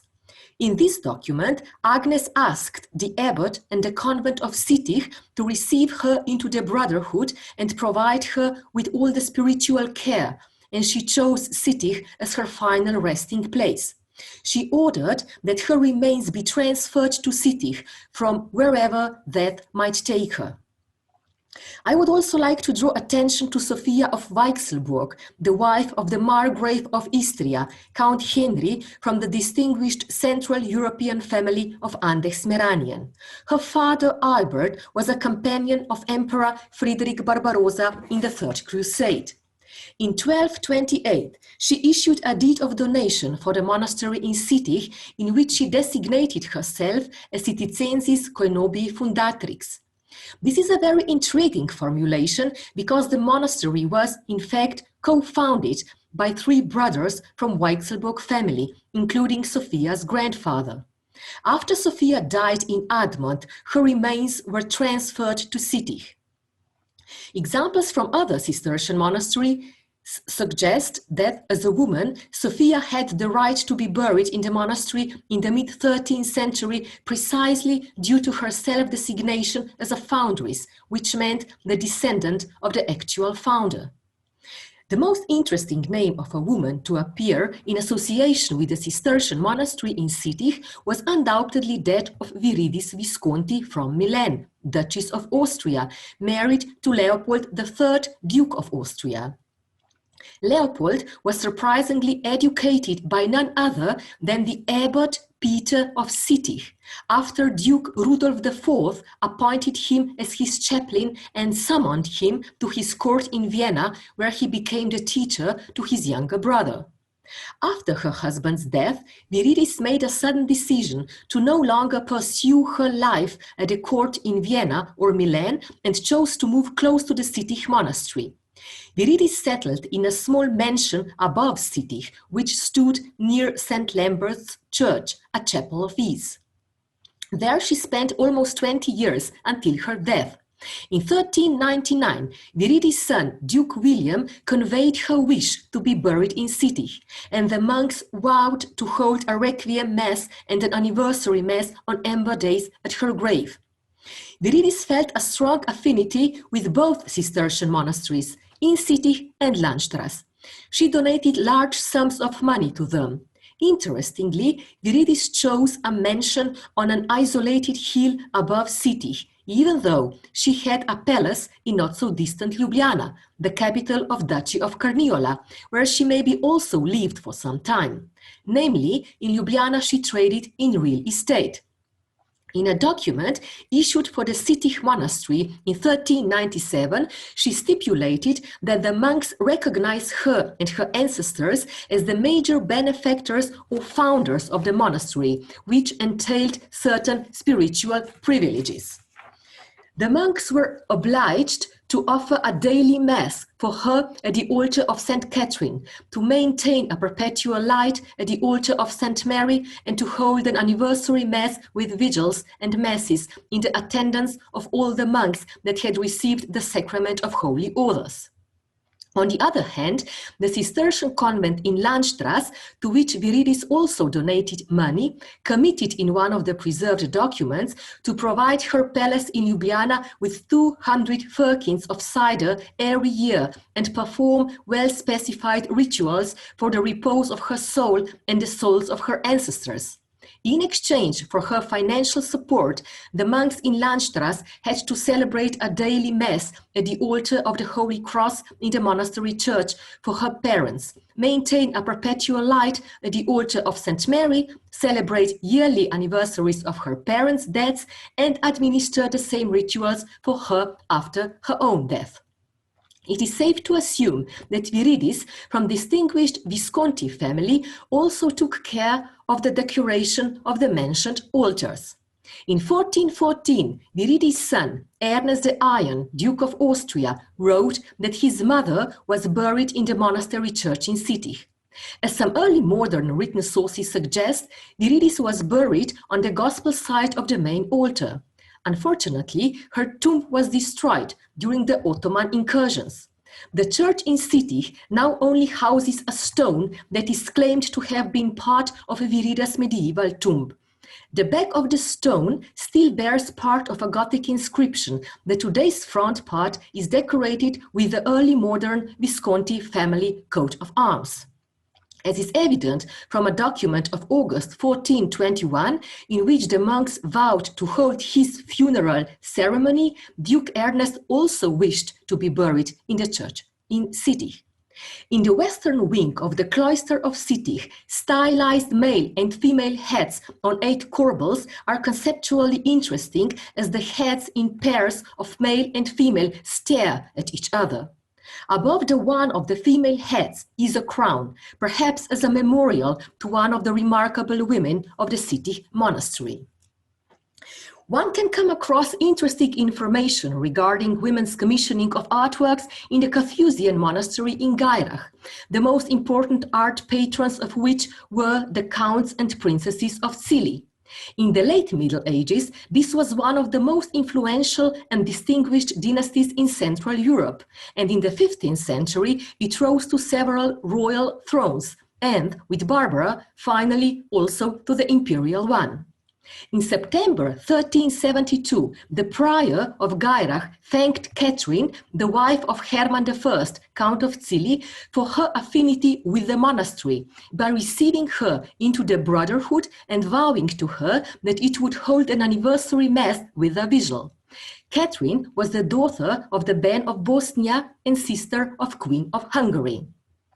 In February 1401, the prior of Gairach announced that Catherine, the widow of Hermann, had set up and decorated an altar in the cloister for the repose of her soul, as well as the souls of her deceased husband and all her ancestors and descendants. For the altar, at which the Carthusians were to maintain a perpetual light and hold masses for the family of Scilly, she donated to the monks a tithe, 4 farms and money. The altar, which is no longer preserved, most likely stood in the great cloister. Its size and shape have been revealed by ground-penetrating radar imagery. The Counts of Scilly also made sure that the Gairach Charterhouse maintained one of the most impressive posthumous memoria by honoring one of the most famous female figures in their history, Veronica of Destin. Let us now consider how a woman, Veronica, found her final resting place at the heart of a male Charterhouse. The Charterhouse of Gairach is closely associated with a love affair between Friedrich II, Count of Scilly, and Veronica. In 1422, Friedrich supposedly murdered his first wife and then, despite his father's disapproval, decided to marry Veronica.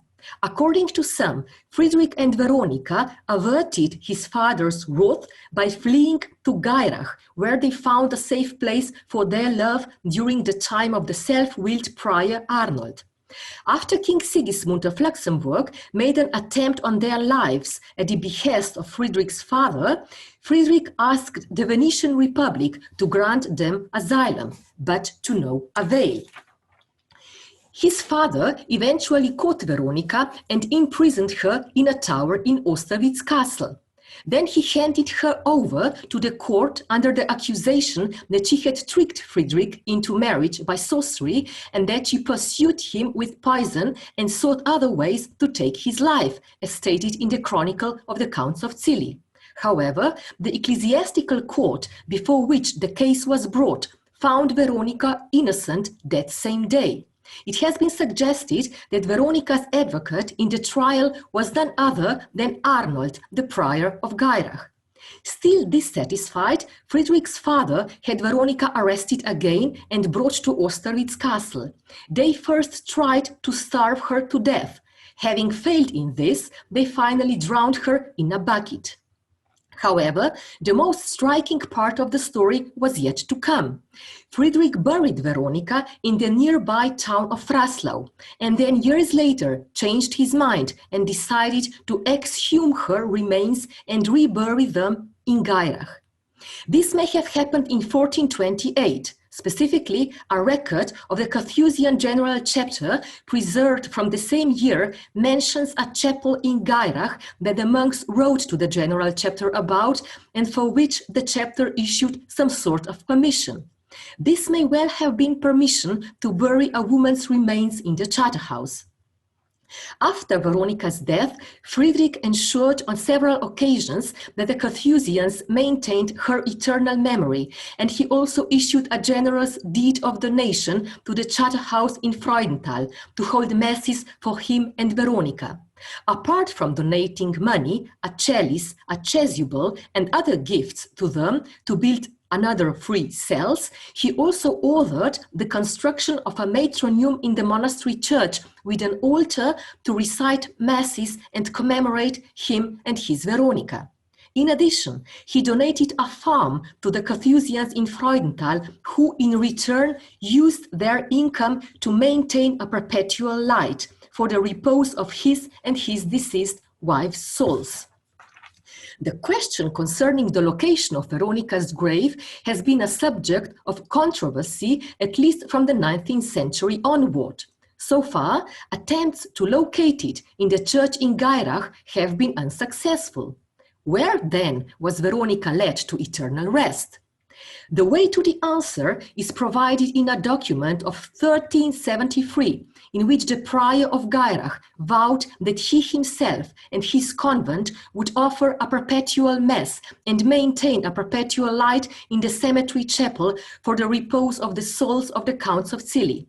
With this vow, the prior expressed his gratitude to Count Hermann and his wife Catherine for the tithes and money granted and all the good services that they had performed for the Charterhouse.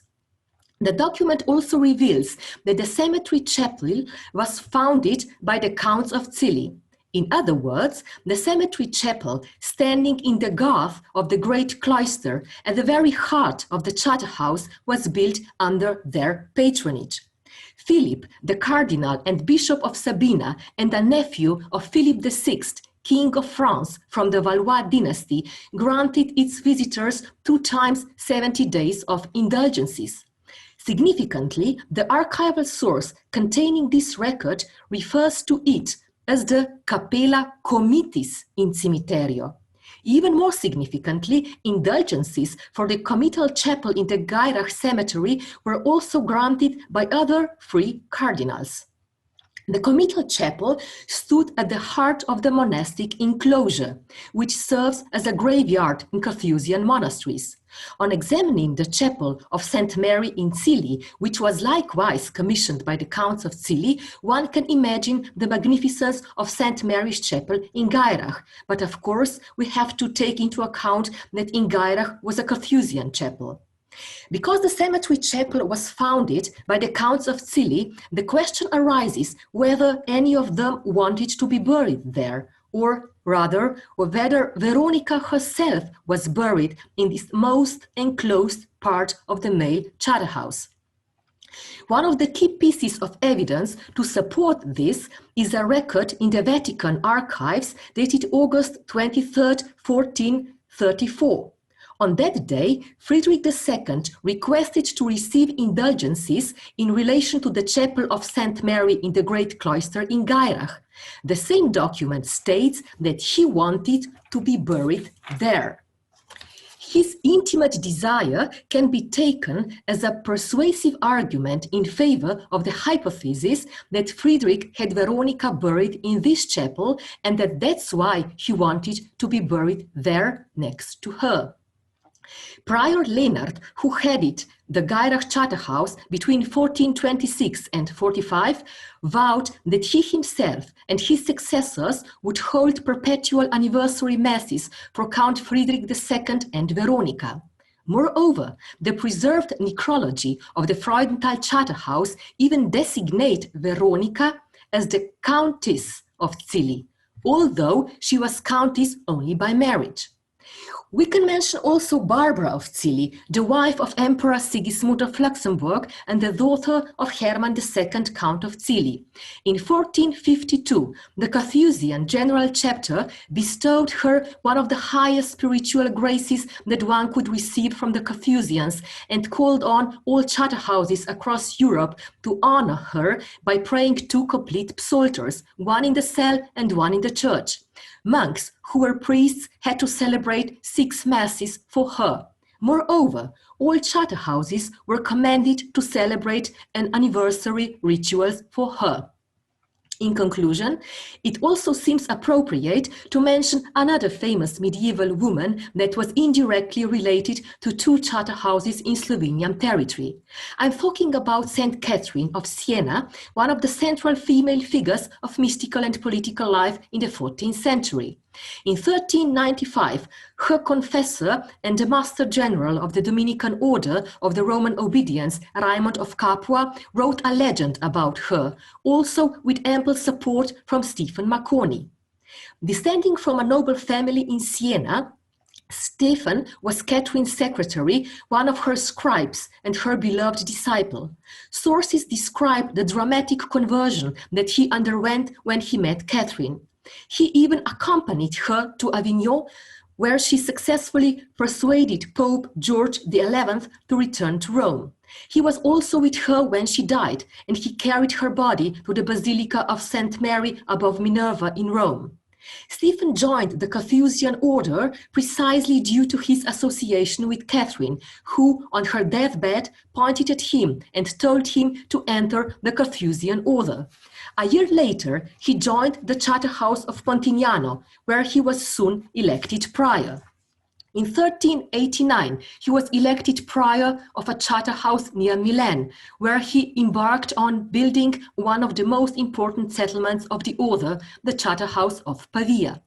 Less than 10 years later, at the time of the Great Schism, he was appointed Prior General of the Carthusian Order of the Roman Obedience, with the Charterhouse of Zeitz, serving as its seat for 2 decades. After being elected Prior General, he invested much of his energy, reputation, and influence in the transcription and even translation of Catherine's legend and its dissemination within the Carthusian order. Serving as a Carthusian prior, Stephen also spread pieces of Catherine's clothes to help people recover from many diseases. His care for Catherine's relics and miracles earned him support from noble families, which was essential for initiating the canonization process. He paved the path toward Catherine's canonization through his correspondence with European rulers and bishops. Thus, for example, he sent a transcribed copy of her legend to Henry IV, King of England, and submitted a justification to initiate a course for canonization to Pope Boniface IX and his cardinals through Albert IV, Duke of Austria, and King Sigismund of Luxembourg. In his endeavors, he received help from the wider Carthusian community. As a prior general with the seat in Zeitz, he entrusted the transcription of Catherine's legend to Bernard, a monk in Geirach, which was headed by the famous Carthusian Michael of Prague at that time. The preserved manuscript with 3 initials featuring the image of Catherine is enriched by Stephen's handwritten glosses on events from Catherine's life in which he himself had also taken part. Although 4 manuscripts containing Stephen's annotations are kept at the Vatican and in Milan, the copy from Geirach is particularly valuable because it contains information that cannot be found anywhere else. The highlighted examples present some of the most interesting direct and indirect ties that noble women had with Cistercian and Carthusian monasteries in Slovenia. Although Slovenian provinces were on the periphery of artistic development, monasteries formed an important link to the center.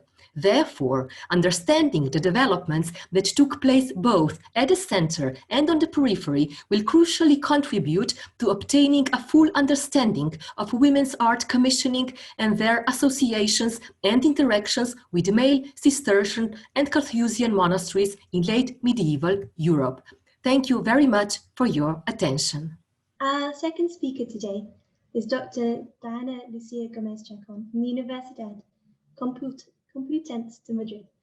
She has taught Historia de la Arte y Diseño and Patrimonio Artístico, Gestión, Cultura y Museológico en el ámbito de la moda at the CSDMM at the Universidad Politécnica de Madrid, where she is an Assistant Director of Quality and Research.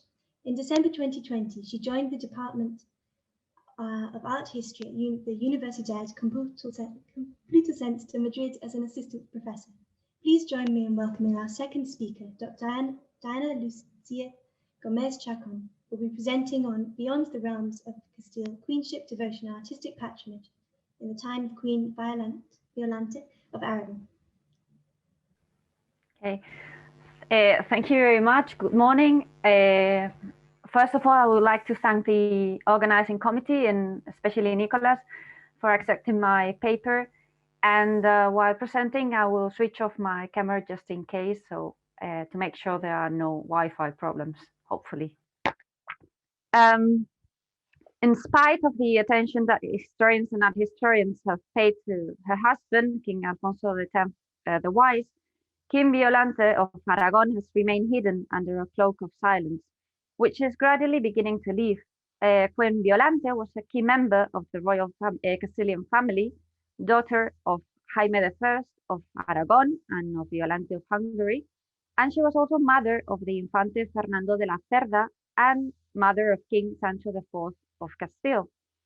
Her role as patron of religious institutions will be analyzed from a political, artistic, and devotional point of view. Moreover, particular attention will be held to pay to Queen Violente of Aragon's relationship with the religious community of the Cistercian monastery of Las Huelgas in Burgos. Questioned by certain researchers to the detailed examination of the diptych reliquary of St. Ursula exhibited in the labor hall of the above-mentioned monastery since 2015, an extraordinary piece that may come from beyond the realms of Castile. Certainly, medieval Iberian queens occupied positions of power, and Violente de Aragon was undoubtedly one of them. Unfortunately, the documentation on this Castilian queen does not stand out for its abundance.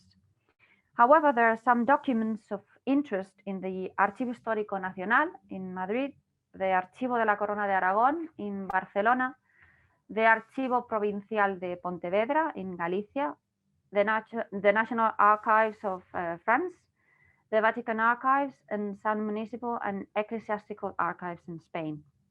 In them, we can find information about Queen Violente of Aragon's intervention in various matters of the life of the kingdom, such as her participation in political negotiations, her relationship with her family members, her support of the mendicant orders, her links with the church, her relationship with the military order of Calatrava, her protection of the cities and towns under her jurisdiction, her mediation in problematic matters, and the relevant role she played in the succession problems caused by the Infante Fernando de la Cerda's death. Despite the fact that Queen Violente de Aragon lived in a time when there was no great interest in maintaining particular memory, we can also find some information about her in certain chronicles, especially in those dedicated to her father, her brother, or her husband. De Libro de las Armas, de Crónica de Alfonso X o de Libre del Rei en Pere d'Aragó e dels seus antecessors passats are also sources to be taken into account. However, the Libro de las Armas and the Crónica de Alfonso X el Sabio are less reliable, as their author, Don Juan Manuel, had a special resentment for the Queen. Therefore, they offer a negative and possibly a distorted image of Violente of Aragon. Queen Violente participated very actively in the politics of the kingdom in different areas and on a different scale. We distinguish two main moments in Violente of Aragon's political life. The first one as a co-participant of the kingdom with Alfonso X, in harmony with him, and the second one away from her husband.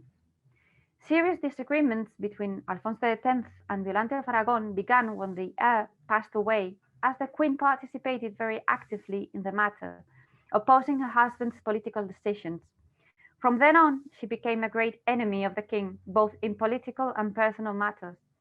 Moreover, despite the fact that her queen mother used to be somehow present in the reign of her sons or daughters, grandsons or granddaughters, participating in a more or less relevant way in the politics of the kingdom, in the case of Violente of Aragon, her son, Sancho IV, separated her from political tasks, as he probably feared that she might make decisions contrary to his interests.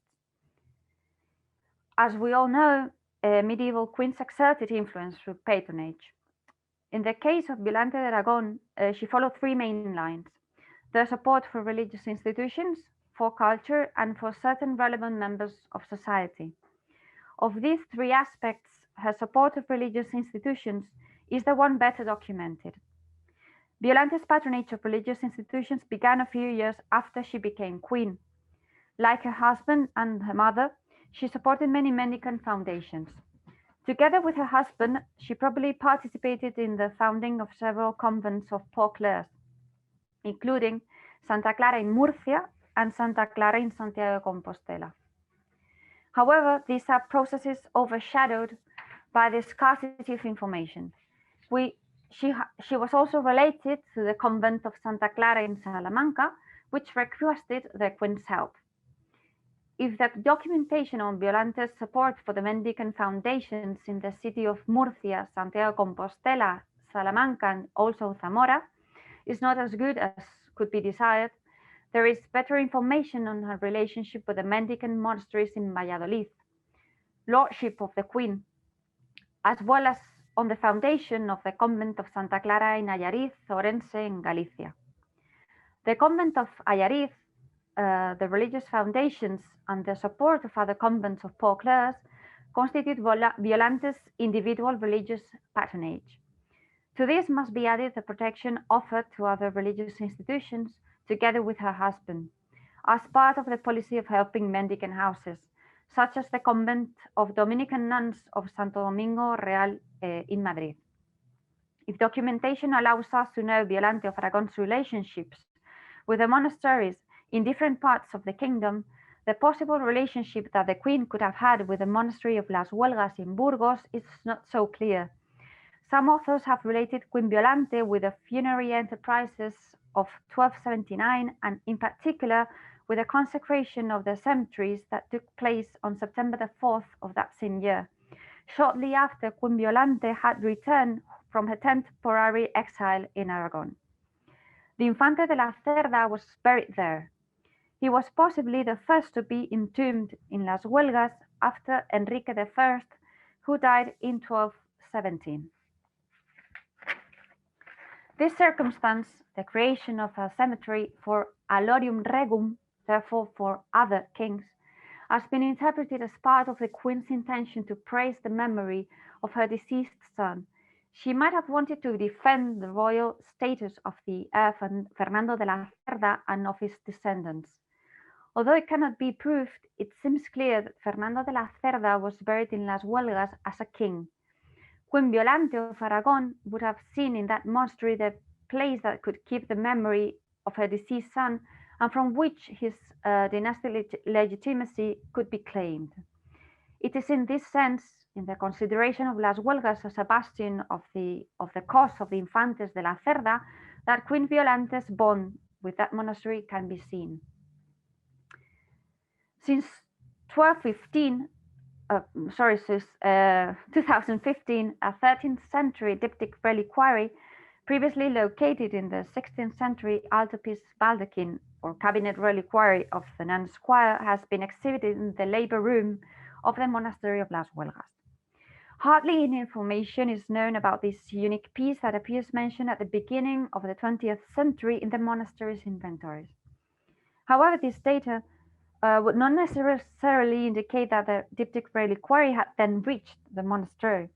Despite the existence of previous inventories dating from the 19th century, these do not refer to the relics kept in the monastery, which would justify the absence of references to the object under study.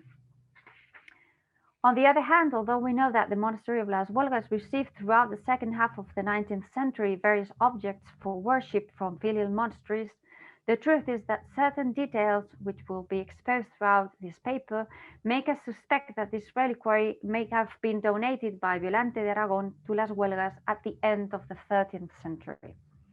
The diptych reliquary consists of 2 wooden panels, lined with red silk and decorated with 2 miniatures.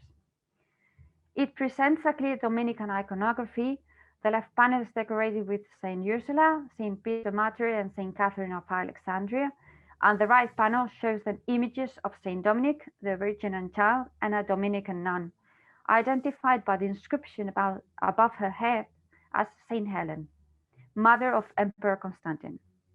The 3 saints are flanked by 2 anonymous kneeling figures, a Dominican friar and a Dominican nun.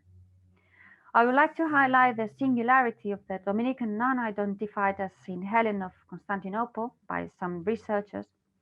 Like Saint Catherine of Siena, she bears the stigmata, but her wounds are neither invisible nor luminous, as a white flower, probably a lily, grows out of the wound on her right hand. As we know, between 1414 and 1418, Caffarini wrote his Libellus de Supplemento in an attempt to defend the luminous nature of the stigmata of Saint Catherine of Siena. Caffarini sought to demonstrate the existence of a relatively wide variety of stigmatizations, a subject that he develops in his Tractatus de Stigmatibus, dated around 1412 and included in his Libellus. To this end, he recovered not only the story of Saint Francis of Assisi, but also the lives of other saints and blessed who had been equally rewarded with the stigmas. Moved by their desire to obtain more information on the stigmatization of Margaret of Hungary, in 1419 we know that Caffarini contacted the provincial prior of Hungary, Brother Gregory, who told him that it was not Margaret of Hungary who received the stigmata, but her magistra, Blessed Helen. According to a vita written at the beginning of the 15th century, Blessed Helen had been rewarded with the stigmata in 1237. The first wound appeared on her right hand the night before the feast of St. Francis of Assisi, and from this grew a lily, an iconography that sometimes, due to visual contamination, is assumed to be Blessed Helen's disciple, St. Margaret of Hungary. The lilies produced by Blessed Helen's stigmas were carefully cut and collected by the nuns of the Hungarian convent of Esprem.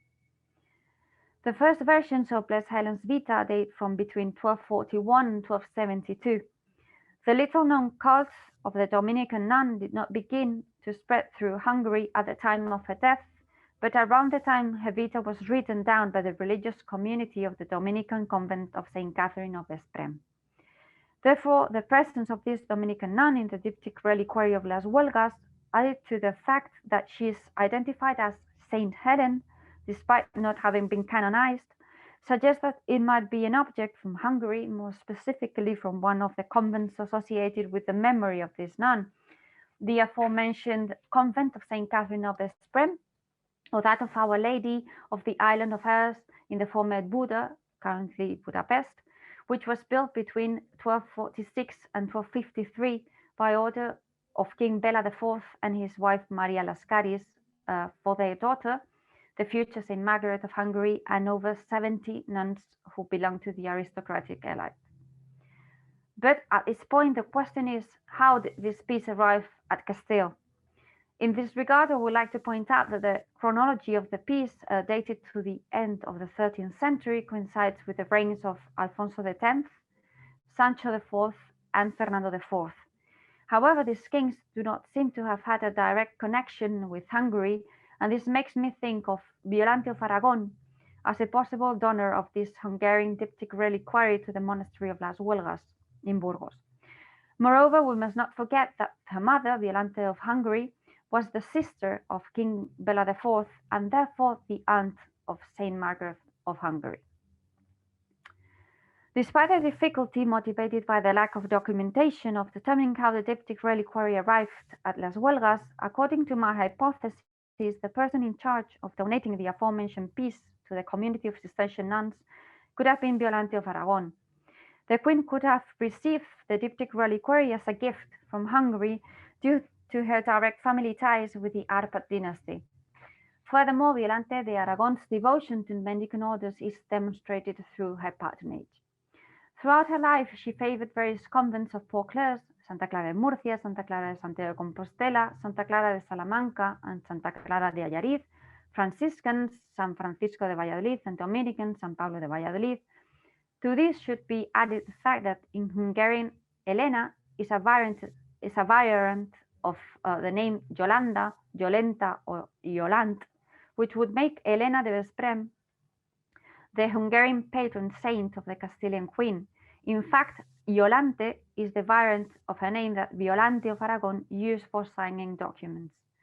If my hypothesis is true, Violante of Aragon may have wanted to donate a devotional object as personal as the diptych reliquary connected with her Hungarian family roots to the monastery where the remains of her beloved firstborn rested between 1295, the date on which she dictated her codicil, which does not include any donations to the monastery of Las Huelgas, and 1300, the year in which the Queen, on the occasion of the Jubilee, left Rome, dying on the way.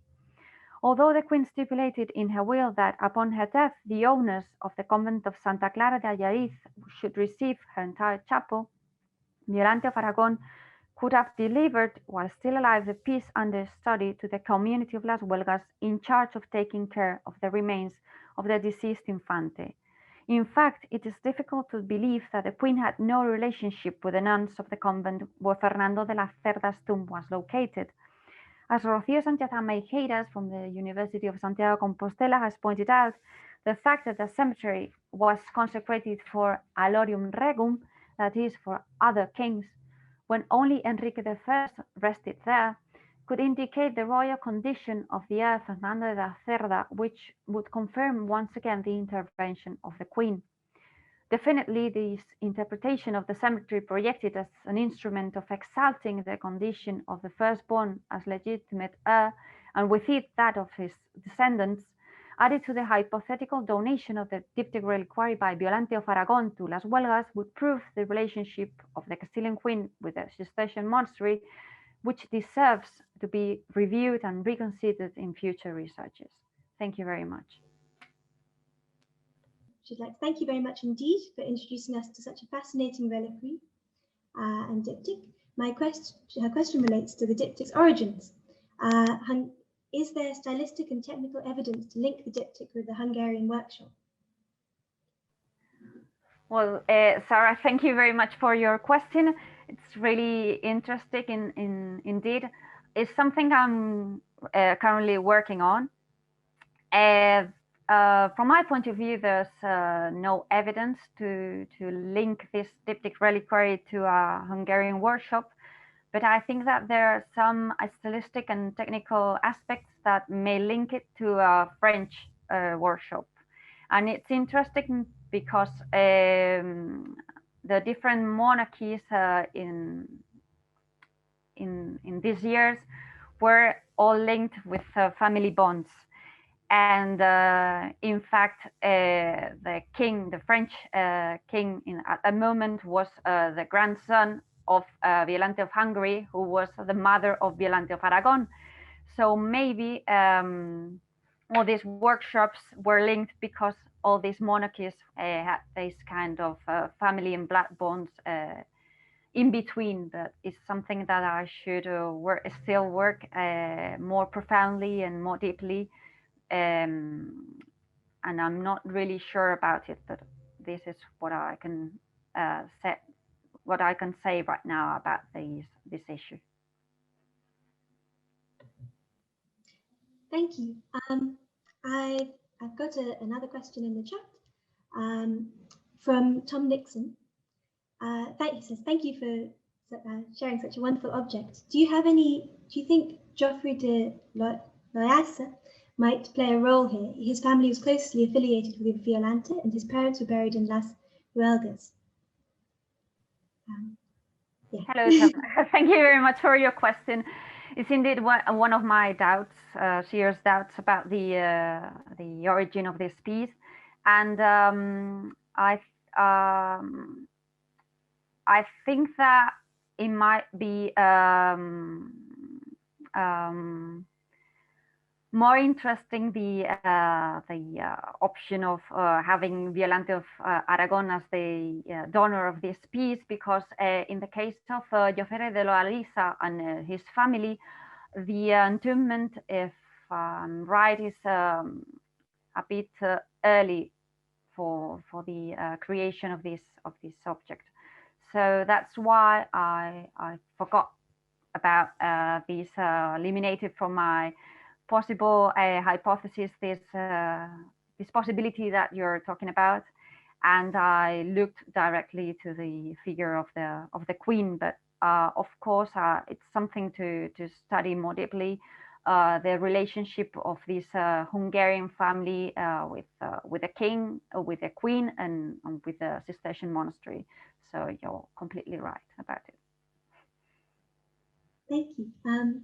I've got a question. I don't know if it might be a slightly stupid one, but I was wondering about access. And do you have any idea about who, or throughout time, who's been looking at this? Thank you. As I told you before in an email, I had more questions than answers. And that's another one of my questions I ask myself. Who had access to this extraordinary piece?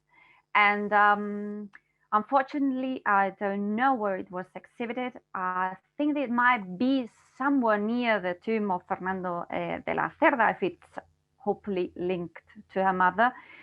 But indeed, the only thing that I know is that until 2015, it was exhibited in the choir in the nuns' choir, in that altarpiece. But it was created in the 16th century. But maybe it's just in the same place of an altarpiece from an early altarpiece. And I think that probably it was kept inside the nuns' choir, but it's just a hypothesis that I'm just sharing with you with many doubts and no answers at all. Thank you. I've got a few more questions for you, I'm afraid, you're being quizzed. From Professor Leslie Tromley, she says, thank you for a fascinating paper, and that you mentioned many Franciscan foundations, but not so many Dominican ones. Did patrons not normally favor one or the other order?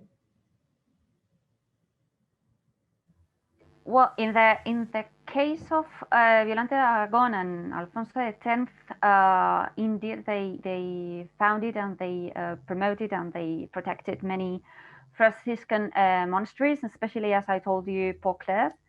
But they also protected and promoted many Dominican foundations, especially the one in Madrid, which is the original building is not preserved.